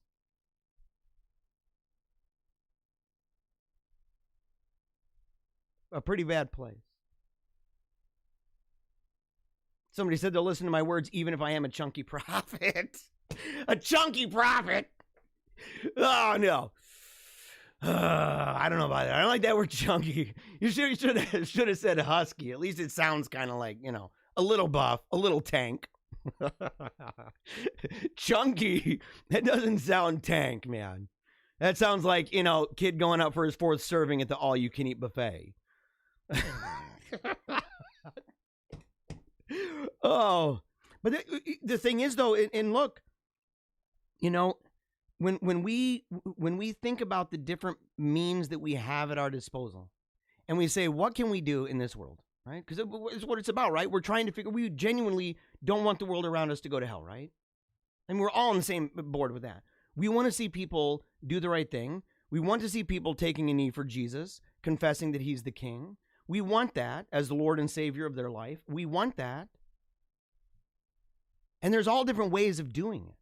But I believe that we've actually been hoodwinked into believing that this way is not just acceptable, but that it's so efficient and so good or so important or so inescapable that we allow ourselves to be dominated by it. And we can tell based on this. What is it? The studies that are done to find out how many times in a day do people fidget with their phones? Grab them, look at them, put them back, pick it up, turn it on, turn it off, put it back, pick it back up, look at it. And the frequency of it, it's over 100. It was like 160 times. There's something massive. And people go, well, no. And I say, ask yourself, write it down, do it for a day. You're already, if you write it down, you're already going to pick it up less because you're going to be conscious of it. You're going to be conscious of your what you're doing. It's kind of like saying, well, I'm going to play chess against myself. Well, your next move. But at least it would be one of those things to be like, holy cow, it may be better than reaching for it. How many times your mind tells you to reach for it? And write the time. Because these triggers, it's gotten to a point where those triggers are everywhere. And at the end of your life, I said, I mentioned something, I got distracted. And it's this. When I made those videos back in the day on YouTube, I'd spend all this time on there. And I remember one day, my son came in the room, Athanasius, he was real little, and he came in the room, he walked in there, and he said a word. I don't even remember what the word is now. It's been a minute. He's almost 14. I don't remember what it was. But the thing is, it was the first time I'd heard that word.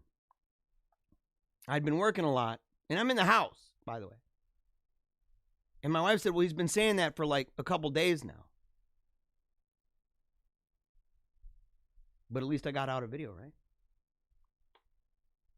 At least I got out a video. I think it maybe had even 100 views. It had some comments. It was affecting the algorithm. I was oblivious. I think that when God shows us our life, it's going to be remarkable to see how many things happened around us of great importance, and we were staring at our phones. That we're not much different than those people that we might mock and look at when they're sitting at a dinner table and all of the family members are staring into their devices, completely oblivious to those around them, in their own little universe, their own little world. We can look at them with disdain, but I think when God shows us the real of our lives, that we're going to see so many scenes where that exact same thing is true of us. And that opportunities and encounters that we were mesmerized by the beast. We were mesmerized by the Leviathan, the Panopticon. We were mesmerized by the one-stop shop glowing in our face, that we thought that that was a valuable use of our time. We may even have reasons for thinking that, and that when we're shown that highlight reel or low light reel of our lives, that we are going to see time after time after time, not just what we missed, but what we could have done. Not just what happened around us, but what didn't happen because of our choices.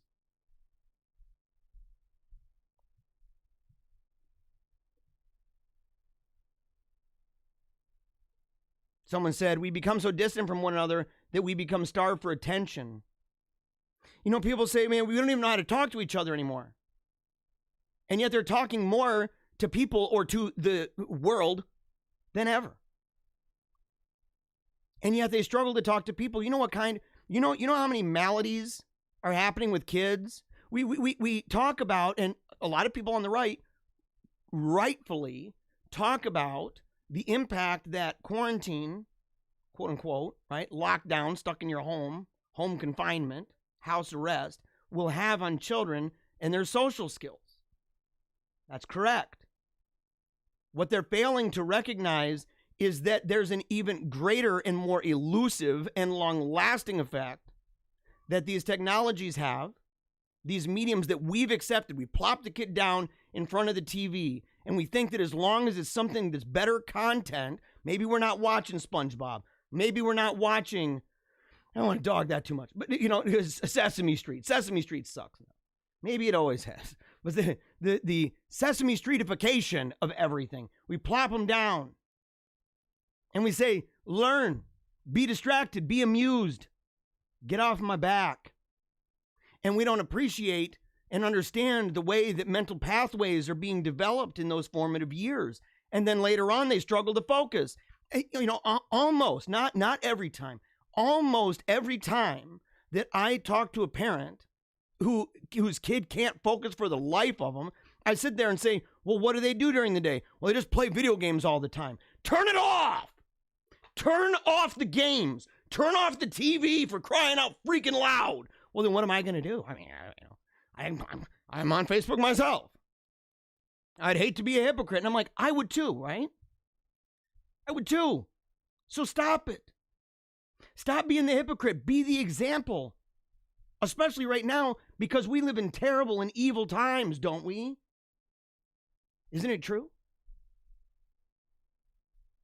Isn't it true? And somebody brought up, if the power grid in this country ever failed, I don't know what the outcome would be, because we're totally dependent on it and everything, food storage, etc. This is the thing, is we're so dependent on something. It's the bubble, right? where if everything is contained within a bubble that's fragile, that can go down, if that gets popped, we have to treat tech and our lives more like a submarine. I've said this even about politics, the economy, you name it.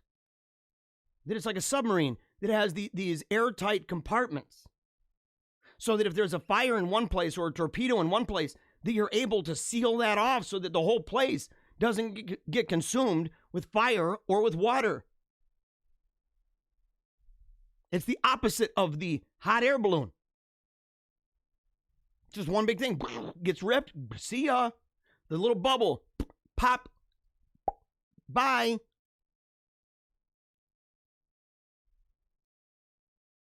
And so we play into this. That's why I said, why aren't we taking pictures instead of with our phones that are inferior quality, by the way, big time, and they come with a huge price tag of everything else is on your phone. So you're going to be, you have a bazillion reasons to go back and to keep on shopping.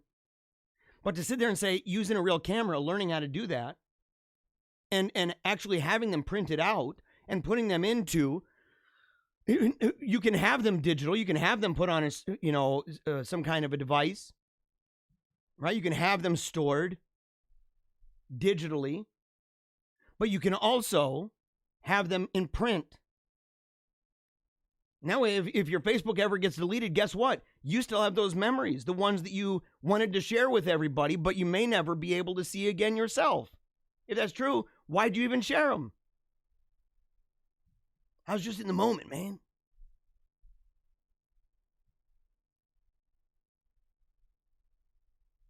It's unbelievable. Somebody said they'd love to have me come speak. There's a place on my website you can go, and it's got. I think we have to rename it. That section, it's at the top. It's a drop down bar, I think. But it talks about services. So you can set up interviews, debates. Although I'm not necessarily the biggest fan of that as a device, right? But the idea of roundtable discussions, that kind of thing, dialogues, that kind of a thing, lectures. I love doing lectures. I like PowerPoint and, chalkboards. In fact, I'm a fanatic for chalkboards. I can't stand dry erase boards. I know it's weird, but I can't stand it. Can't stand it. Another person said, and you can put that online, and it's easy. You know what? I know people that are like, dude, well, you got to pay money, and say, for my travel to get there,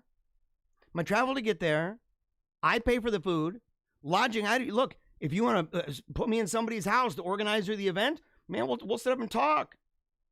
Might even buy dinner for you guys.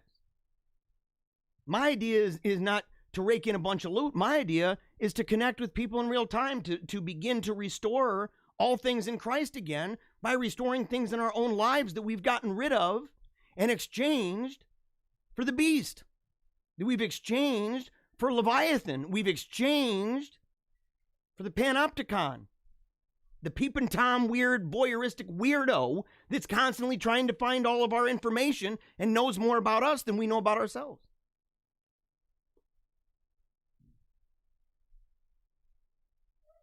Someone said, I wish I was closer, and I wish you could have a regular Friday night or whatever night face-to-face roundtable discussion. See, these ideas, I'm glad to have them because I'm open to this. I don't mind going around. I don't know where you are. I'm in GR. But I don't mind doing that. And as I said, it's real basic. So to get me to go to speak wherever you are, if you say, man, this guy, I love what he do, and I don't need to talk about this. Talk about whatever you want. Anything that I've talked about that you like, or anything I haven't talked about that I'm able to talk about. That's a lot of stuff, by the way. And we're nowhere near exhausted. We're nowhere near exhausted on topics. You could do this forever. Okay? I'm a nerd. I'm a nerd having fun. But you want to have me go in, talk about any of these things. My travel, lodging, as long as I'm at somebody's place, no cost to that. I'd buy my own food, don't care. Okay? I'd buy my own beer or wine unless it's offered, whatever. And on top of that, when we're in the group, to have an offering with no compulsion. In fact, put it in the back. Don't go and put it in front of people. Put it in the back. If they want to donate to that, they can donate to that. I don't want to see what their left or right hand is doing. I just want to connect with people. I want to break free. I want to escape the chains that have enslaved us for a long time. And we can only do that together.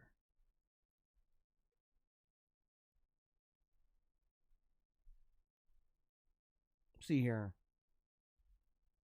Let's see here. In the comments. In the comments, those conversations are about swaying the thoughts of whom I'm lecturing. I learned long ago that it's fruitless. It's those that are lurking and listening in the background, and many people who've woken up through this. Media is a way to open hearts and minds. That is true, but it's also, as we know, by and large, a way that we need to be very frank about this, because that is in my opinion, that is a nostalgic way of looking at this. Because if we look at the rise of technology and we look at the model of history that I use, for example, the rise of technology is connected with the economic man, where people become less about learning about the spirit and learning about religious things or transcendental things, and learning more about survival and flourishing in the real world. And the emphasis goes from religious man or culture man to economic man. And the idea of jobs, and getting goods and things. And our modern, our civilization, right, distinct from culture, our civilization, as we're in this loop, which all of them do, every one of these high cultures go through this, once it gets to a part where technology is rampant like this, you see every single time, all through the past, every single one, with the rise of those technologies, you have the decrease of faith, religiosity, and the increase of atheism, the increase of rationalism and materialism. And to say, we can see the benefit, but look and say, how many churches have videos to get that message out? And how long has it been going on? And how long has apostasy been ramping up more and more and more? And that the messages that even, especially of the groups with the cameras, has been changing more and more and more. We have to demystify. Again, that's not to say, as I said, this show here helps people. I've had people say they benefit greatly from the show. They love it. They love me, strangely enough, right? Strangely enough, I'm part of the content that they happen to like. And at the same time, I'm telling you this. I'm telling you this. And they can say, well, it's helped me. And I'm like, I know. Just like the meat has helped people. And the burglar has completely raided your home. Social media, I've reached certain people. I know. Well, social media has had such a dramatic impact on everything that it's to the point now where we call it big tech, and we're completely cynical and being censored left and right. And it's hyper-centralized, super invasive. The talk about privacy and I want my privacy rights, I don't even listen to those people anymore. That's how bad it is. It's fake. It's like talking about a unicorn. It's not real. They're LARPing. They're nostalgic memberberry LARPers who are talking about a day and age long gone. And they're insisting what ensures that it will never come back is the refusal for the smallest little trinkets, for the smallest little assurances to keep on going using the very tools that feed the monster that is devouring them. And I'm saying slay the dragon. I'm saying slay the monster. Slit its throat. We used to say turn it off, right? Just turn it off. Or turn the channel. We say that. Some people have said unplug. And look at how hard it is. Because the burglar. Because the burglar. That's what it is. It's burglarized our mind, which is why we have all those triggers throughout the day. When you wake up, how soon is it before we reach for our phones? When you wake up, how quickly do you wonder if you have a notification on Facebook? Did any of us say, you know what, I want to make it so that the first thing I think about in the morning is Facebook? Who did we ever process that and take a vote in our mind? Did we ever have Jiminy Cricket, the angel on one shoulder and the devil on the other talking to us? We're like, oh yeah, I'm going to process this in a rational way. Or was it that we were simply gobbling up the bloody meat as the burglar was ravaging our mind to such a point that now we're like, holy crap, I'm a freaking drunk for this stuff. And then people say, but I've had some good conversations in the bar. I had a good time when I was drunk. Tell me if I'm wrong, though. Tell me if I'm wrong. See, effect and effect, it is good to know the definition of both. It's true. One of those having a negative connotation, one of those being like a cause and effect. Sometimes it's kind of a little blurry, though. Effect is a negative connotation. I may be oversimplifying, being the one begins with an A. Someone wrote, writing a book would be good too. Writing a book would be a very good thing. because, and I said this yesterday, and it made me sad. I mean, this is not fun for me to do. I'm indicting myself. But the truth is, if you think about it, when people write books, they are essentially monuments.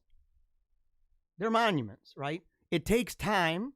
It takes effort. There's editing involved. There's production involved. There's distribution involved. And it's a process, and it's tangible. It doesn't just vanish. Even if you try to get rid of it, it's still going to go in the trash. It's still going to go somewhere. It's not just poof, gone. Somebody's got to burn it, which in and of itself, the smoke is a monument to what they did. The fire, in fact, is an event. And so when somebody writes a book, how many books do we have, by the way? How many books do we have of people that it's easier to remember their names or the title of the book? And even if we haven't read it, if we ever go and try to be like, well, I'm going to get rid of some of my books and stuff, my library is getting kind of out of control and everything, and you go through, it's really tough to get rid of them.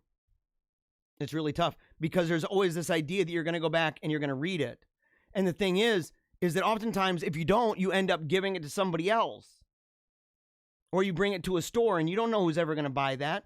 It may be bought, it may not. But the idea is that you're continuing its use. It's a monument. It's like a little statuette.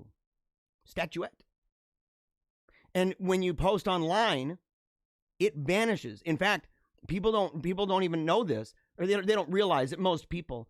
But your Facebook post, when people post on Facebook, the lifespan of that, last I knew, was something like 7 hours.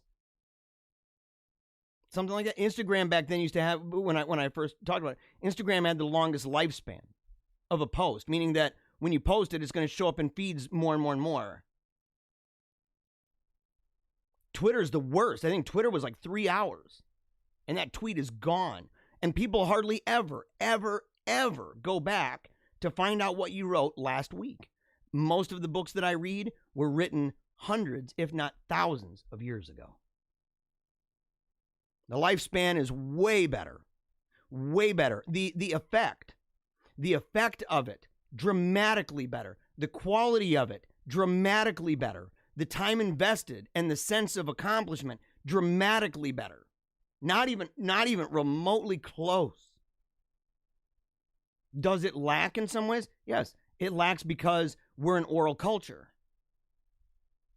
Even with all the visuals that we have, we're still an oral culture, which is why most people would rather watch a video with sound than to read an article, even online. So they're still looking at it visually, but they prefer the sound, in part because the part of the brain that registers that. Whenever you hear the phrase, a picture is worth 1,000 words, it's a lie. It's a lie. That's not true. Because it's easy. It's easy to allow those things to go by. The brain, however, captures sound, and I've used this before with this sound. How quickly, if I showed you a picture, it would be like, well, I don't know what that is. But if I went da da da da da, are you loving it? Are you loving it? How many songs do you listen to and it just picks up boom, boom, boom, boom, boom? So it does lack that. It lacks that. But it's also that your brain is registering those words differently. And when a person's writing them, the editing process of that is so much more dynamic and so much more efficient because when you write it out, you're able to read it and you have an editor read it and stuff, and you're able to take out the things that you're going to regret. And you're able to process those thoughts. The speed and tempo by which we convey our thoughts through typing or handwriting is slower than when I talk like this. I can say how many words per second. Count real quick. How many words can I say per second? That's a lot of words. Your ear probably registered a whole bunch. And when you talk, it's easy to have rash judgment, to have vain talk. It's harder when you're typing slowly, letter by letter, when you're handwriting like this. So you're going to be more intentional with your words. And it's weird to see Protestants, especially, leave or de-emphasize the value of the written word, typography, as compared to oral culture. It's weird. And I say it's one of their strengths, in fact. Maybe they overemphasize it with sola scriptura, but the idea, the emphasis on written revelation that's been given to man, that's been written down. I mean, come on. You know. And so to diminish that and to be like, well, electronic digital squigglies is preferable. I'm like, no, it's not. Stop it. It's preferable to have it on a not real book. Facebook is not a real book. It's not a book. And if it is, it's the most chaotic and narcissistic thing in the universe. Think of the insanity of it. It's worse than television news. Television news begins do with the music all pumped up. It's time now for this person, and it's like the Thunderdome. You know, it's like WWE. It's like WWE for news.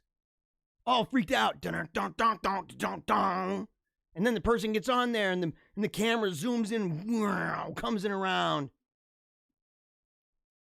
and then they talk for hardly any time at all on all of these really important issues that they rarely ever go to again. It's just a flash in the pan. Wow, look at the spark. And then what happens? They go to a commercial break. They cut off a really serious conversation that may need, I don't know, half an hour or more to to get out. And at the same time, what ends up happening? They go to a commercial about some dude that all the chicks in the dance club don't want to be near him because he didn't brush his freaking teeth. And then it shows him at home brushing with some Colgate, and next thing you know, he's a harem master. It's a parable. That's psychotic. And then after that, to go to something about erectile dysfunction. After that, to go to something to do with puppies. And after that, to go to, we're better apart. Together, apart. Stay at home. Take the vaccine. To hearing all of the side effects of, take this medicine to make your life better, and then to hearing a bunch of stuff about how you're going to die. And then after that, something about Plato, and then after that, to go back into the news. We're back with Water's World. And it's even worse on Facebook. It's even worse on Facebook. It's not a real book. It's not a real book. And I could go in forever to talk about the, what would be the word, deleterious effects of the delete key, of the edit option, and what that means once you've said something and editing it back, and the way that that's used in wicked ways.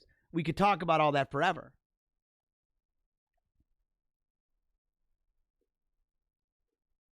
Let's see here. Last one.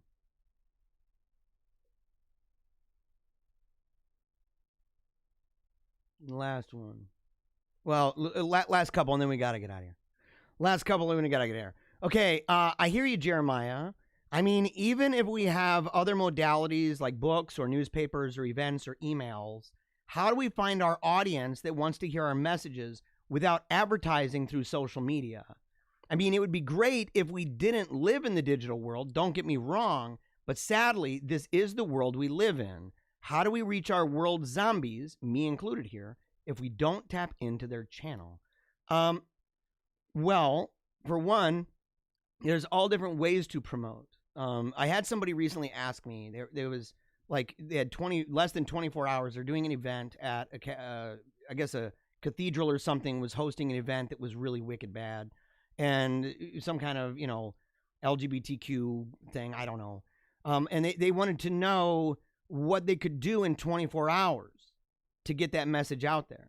Now, within that list of things, I included at the end the idea of social media.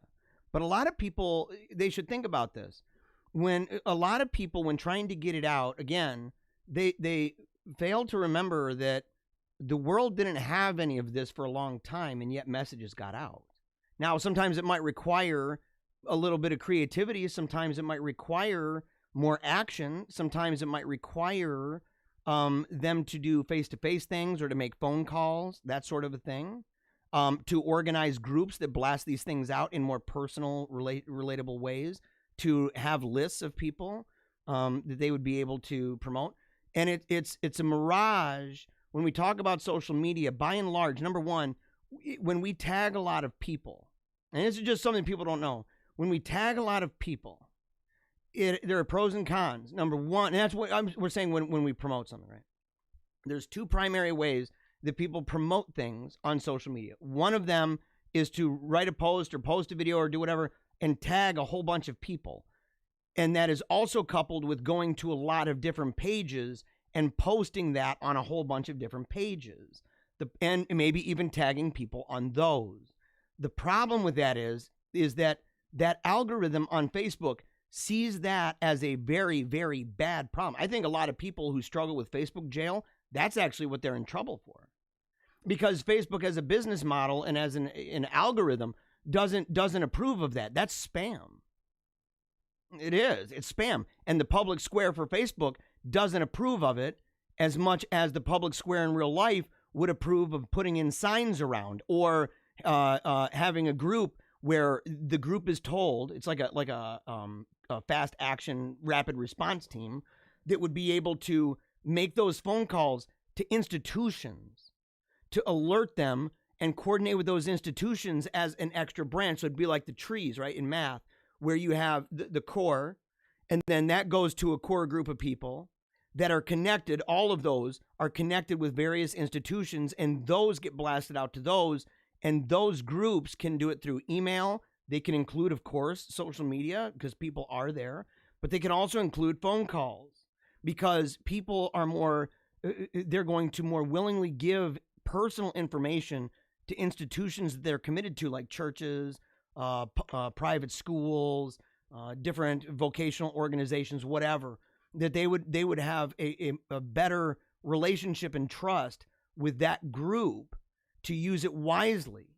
And so if that group says, yeah, we just wanted to reach out to you and just let you know that there's an event, and to educate those groups to go into those groups, because when we share it and we tag a whole bunch of people, number one, if that post maybe before I say anything, if think back in our own lives, where let's say you post something and you tag, say 50 people, okay? How often have you done that and you've had less likes than tags? And let's say that those people you assume would like it. Now, one of the things about that is when we do this, Facebook is now, if you just posted a post, any post, Facebook is going to basically plant that or reveal that and allow that to be seen in a select number of friends' news feeds, not all of them. It doesn't work like that. That's one of the things that Telegram and I believe Gab does, and I think Parler too, that it just, and when Parler, yeah. So basically the idea was that if somebody posts, it's there. If they post 100 comments in a row, guess what? Your newsfeed's going to have 100 comments in a row. They aren't playing around with that. And so the idea is Facebook does. And Facebook's model says, let's say they share that post and make it visible in the timelines of, let's say, 20 of your friends. It's not a lot. If a certain number of those friends like your post and comment and or share. So not just a like, those mean nothing. Those likes, Facebook knows that people scroll by and just like because they want you to know that they saw it. And nobody wants to, they limit it to certain things. So it's not like there's a whole range of reaction. And so those likes aren't necessarily what gets it. What gets it is and that's true also of, by the way, that's true of pages and groups. If somebody likes it, but doesn't comment or share more than one post from that group or page, then Facebook is going to assume that it liked it because of the social pressure from somebody who invited, or that it's just a flash in a pan passing by and you'll never remember. So people say, well, you liked my page, but I don't see any of your posts. That's because when you went in and liked the page, you didn't go and scroll around and click like and share and or comment. There's a ratio there.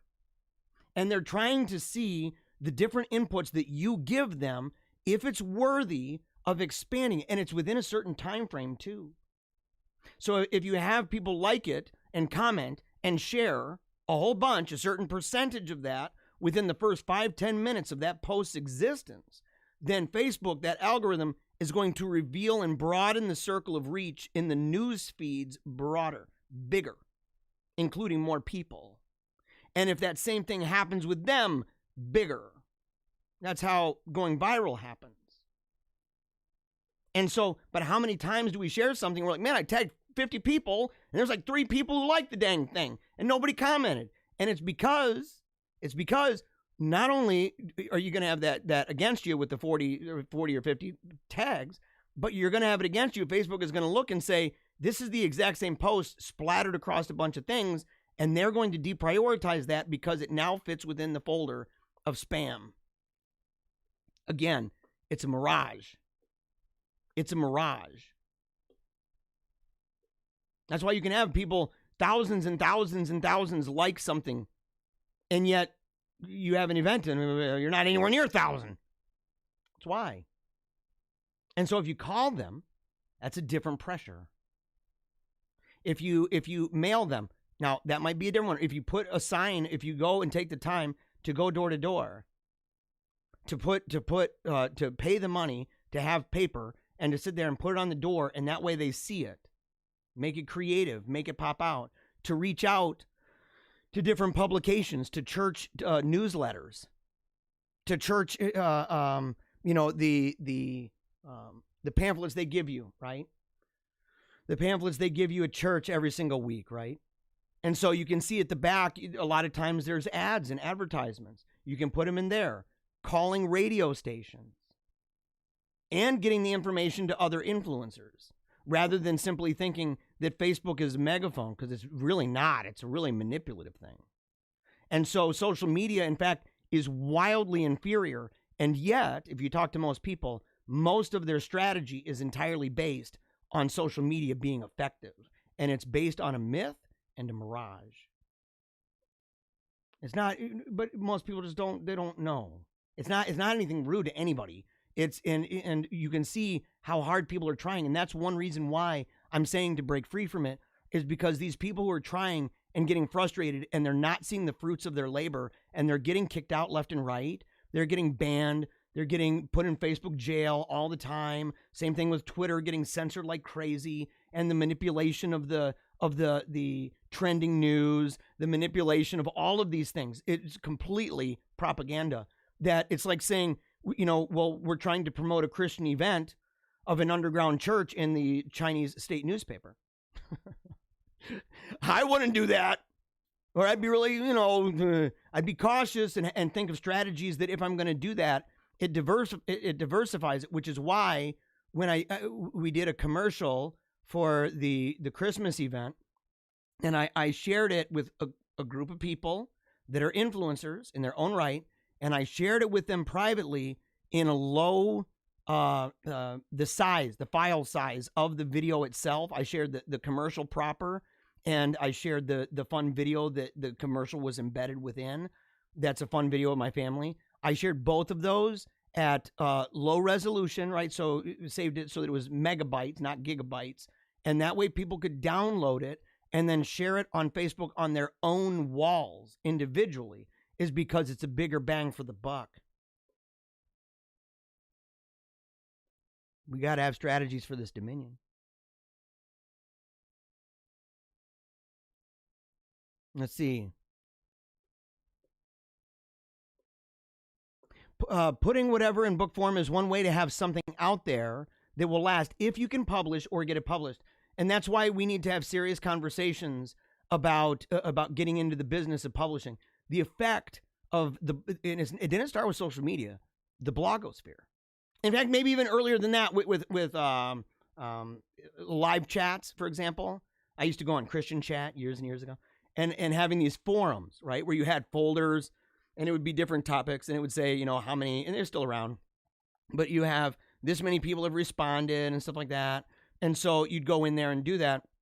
But once blogging came around, and then once microblogging came around, so many of these places, magazines and others, rather than taking a valiant stand and saying, we are people of the written word, we are people, there's a difference in the typographical mind. There's a difference with this. They didn't have the foresight. They did not. And the ones that did were ones like, take, for example, I'm a critic of some of the things with this, the SSPX. The SSPX, they discouraged their, I don't even know if now, I don't know if they still discourage or not. I don't know. But there was a day and age where they discouraged their parishioners from getting involved in the blogosphere. Don't set up a blog. Social media, no way. I don't know what their position is now. But the thing is that when that happened, we gave up our means of production. Newspapers, same thing. Newspapers did not make a very valiant defense of explaining and going on TV shows if they have to go on there and to debate the idea of why the typographical mind is superior and the dangers that were bound to happen, that theorists like myself knew would happen based on technology, not just the philosophy of technics and the history of technics, but also civilizational cycles and seeing what happens when this gets introduced. What happens? It's not new. Nothing new under the sun. And so we're behind now, and we're getting kicked out left and right. You know what? You know what I say? It is now a perfect opportunity. There's maybe never been a better time, and for circumstances outside our control, that we're like, hey man, we're getting banned left and right, bro. We're getting banned left and right. We got to do something. What are we going to do? We should be talking to each other about making newspapers again, and not just newspapers, but make them good. Do what, you know what? If we've got to do stuff like the Nation of Islam, going out on the streets, man, with papers, passing them out for $1. Make them good. Make them powerful. Minimize the pictures. Make people think again. How are we going to make America great again? How are we going to save America? That's the new thing with the Trump people. How are we going to save America when people can't even think straight? Let's see here. Someone says, I don't look at my phone until I go to bed, and that's no longer than a couple of minutes before I fall asleep. That's a good habit, but a terrible one at the same time. It's like the antithesis of a sleeping agent. You know what I mean? Like, sleep studies show that if people want to sleep really well at night, one of the things they can do is to read, but particularly to read books like mystery, for example. Read books that are fantasy, knights and shining armor, whatever. Things that are, in fact, in a way, dreamy. You don't want to open up, a mathematics book that's talking to you about all these formulas and theories and stuff. You don't want technical manuals. It might bore you, right? Or something that's engaging. Like I have a book I'm reading right now about history and high cultures and stuff like that.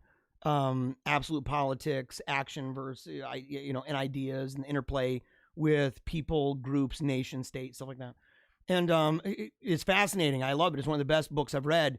in a long, long time. And the thing is that as I'm reading, and I'm not without my criticism, but as I'm reading it, I'm like, I can't read that at night. My brain will just go a million miles a minute. Give me some Sherlock Holmes. Give me some Sherlock Holmes. Give me some Euripides, man. Give me some Aeschylus. Give me some Homer.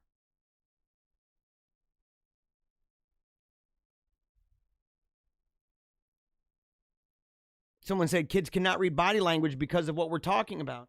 And you know what's so insane about this, by the way? One of the reasons why that's so insane is because body language is a kind of universal. The faces, the eyebrow expressions, right? That's getting down to the level, right? That's getting down to the beast within kind of thing. And we're struggling. Someone asked me what's my favorite thing to lecture about. Why people disagree on politics and religion. Probably cultural cycles. Anything to do with, atheism, the secularism, and how to deal with a secular society. Christendom 2.0. Termite tactics for cultural change. Those are more secret, though. Those are more secret, man. We got it. Yeah, I can only say so much on here. I'm like, hey, we're talking tools of dominion, okay? We're talking tools of dominion. Talking about that. What I talked about today. What I've been talking about. The impact on this. And going back to, and by the way, I've been saying stuff like this for a long time. Think about it. When I talk about Ruth, when I talk about the storm that ravaged Charles's farm on Little House, and how the ladies said, we got to go back to the threshing floor. Totally true. The effect of media on civilization. Medium is the message. Because that has impact on that has impacted our politics. People don't even think about it. I have a buddy that told me something I should have known already, and that is that Marshall McLuhan's idea of the medium is the message. I would call it a discovery. Almost a revelation, to be quite frank. That with his relationship, of course, with the Blessed Virgin. But the thing is that the impact that it had on the rationale for even convening Vatican II. Whether or not Vatican II, whatever somebody thinks about that, the very ideas that were at play, even with things like what McLuhan called grounding, is a fascinating conversation. Somebody said to make it a kiddo, super friendly event would be wonderful. It would have to be. Well, it wouldn't have to be, but with us, with the Wolfpack thing, you better believe it. If we ever have a Wolfpack event, and we should, because if I say all this stuff and I'm just talking into a microphone, who cares, man? Who cares? And I want you to be honest, man. Look, remember this date. Remember this episode. Find where you watched it. And then go back 1 week from today. Go back and see how many more people have watched it. How many more comments have been posted. You'll be as deflated as I am. And I'm not that deflated because I know it's as predictable as the morning sun. It's like, it's about as surprising as the sunrise poop. You wake up and you're like, I gotta go, kind of thing. It's not surprising.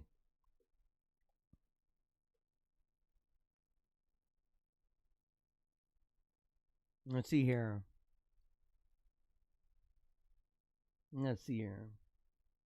We can make a book exchange a part of our Friday nights too. I've wanted to do a book club. I've wanted to do that. And again, I'm not telling everybody go burn their cameras. I'm not telling everybody shut the lights. I'm saying we have to broaden our horizons. We have to fall back on those things, especially because Leviathan did not arise from nothing. This is a continuity from a seed that was planted. This was something that many people foresaw. They said, look, electric speed, McLuhan saw it. He said, these things are going to become extensions of ourselves. It's totally right. I mean, we're talking before electric speed, but he was the one came up with the what is it, global village. The notion of an internet. He's a prophet. He was prophetic. But I want to get to that. Someone said, I love the sound of your messages, your voice. Yeah. Oh, you know you have a voice, right, Jeremiah? Paired with your words are compelling and addicting. That's not going to go away, by the way. That's not going to go away. But sadly, they don't last that long like a book. Not a like a book. Okay. Book on CD, please. Totally 100%. There's no doubt about that.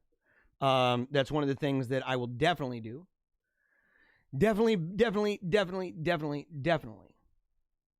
Let's see. Someone said that just waiting to join you, maybe a Shakespeare, right? A Butler, Wilde, Hess, Eliot, Pound, Ginsberg, Atwood, just waiting to join the ranks of the great poets in history who are forever read by those who love poetry. Pink Fiji. Someone said Pink Fiji, yes. Pink Fiji, yes. All right. It's today. Today it's pink. Let's see.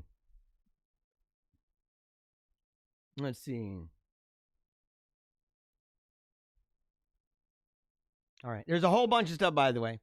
Very, very, very grateful. It said, did you say termite tactics for cultural change? Yes, I did. Yes, I did. I said termite tactics for cultural change. Termite tactics simply being that when the culture is wicked bad, and it's being dominated by Leviathan, when it's being operated by the beast and the panopticon is all around you, that we need to fall back on tactics that are like ninjas. We're cultural ninjas. It's what we are. We're cultural ninjas. And someone said we can gather in Hastings. We need to set this up, by the way. Bethany, reach out to me. We got to set this up. And so we have to do that because I'm down for this. I'm down, and not just me. I want to meet with other people. I want to work alongside and even host things where we bring in other experts and scholars and people of action, movers and shakers of all different shapes and sizes, to bring them people in and to have these conversations about a wide range of things, right? But all having kind of a motivating factor of winning back the culture and advancing the dominion of Christ the King, of discipling nations, baptizing nations, to say, we're here not to shine brass on a sinking ship. I wouldn't take part. Well, I would if I was arguing with somebody, but I wouldn't take part in a conversation with somebody who's basically saying we got to fight with all our might, but at any second now we can get zoinked out of the world because it's all going to hell anyway. I'd say, dude, you really are the person on the Titanic telling everybody, shine that brass. Shine that brass, make it look good. And you're like, dude, we're going down. I know we are. Any moment we're going to drown, but it better look good. No. Last one.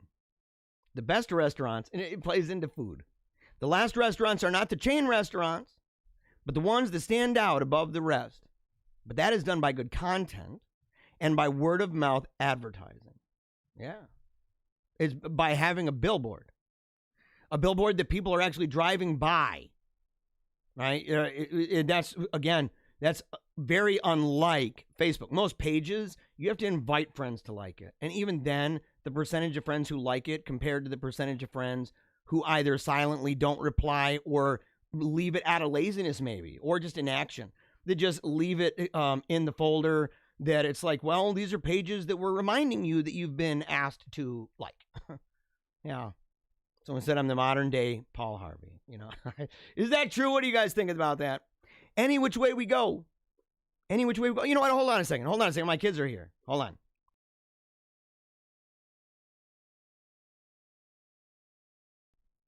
My kids are home today. Again, they were home yesterday. They're home again today. We had a really good time. We went over our time by half an hour. I don't care. I hope you liked it, by the way. I hope you had a good time, by the way. I hope you learned and were entertained, by the way. Because I know I had a good time. I know I was having tons and tons of fun. Here's my boy, Athanasius. Yeah, super pumped about this guy.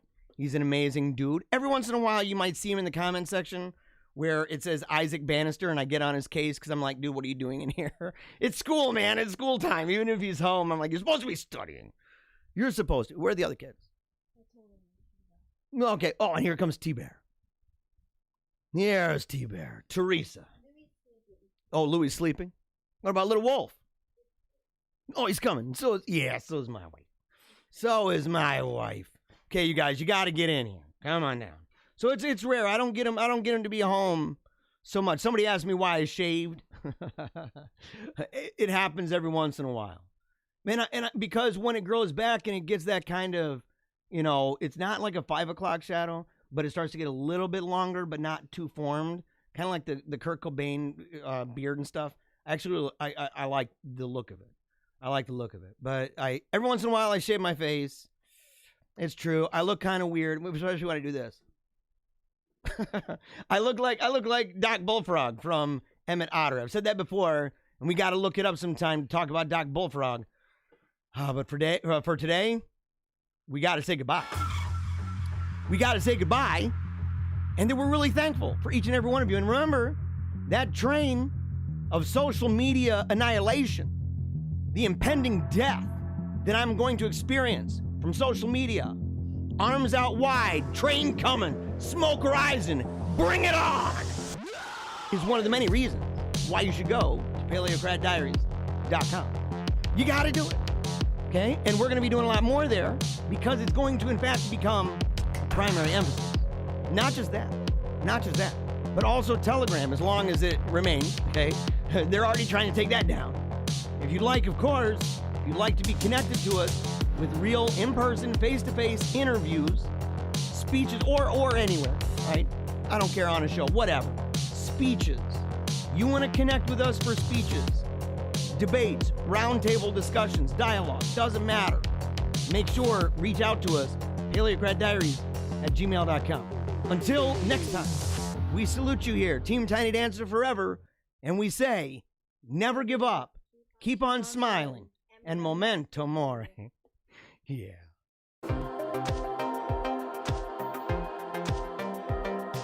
If I don't talk into microphones, I don't make that mad cash. Making all that money. Making that mad loot, right? Mind control.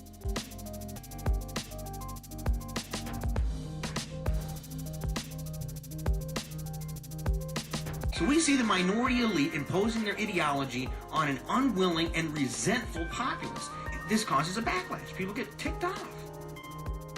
The left is working long and hard to make us feel as if we've done something wrong. Worse yet, that we are the problem. Don't let people just rip on your heritage. Don't let people just rip on your traditions. Don't let people rip on your heroes. Stand up for what you believe, what made you who you are. So unless this disenfranchised majority begins standing up for what they believe in their heart of hearts to be true, I think we'd be left with nothing more than a dirge, and maybe a funeral procession.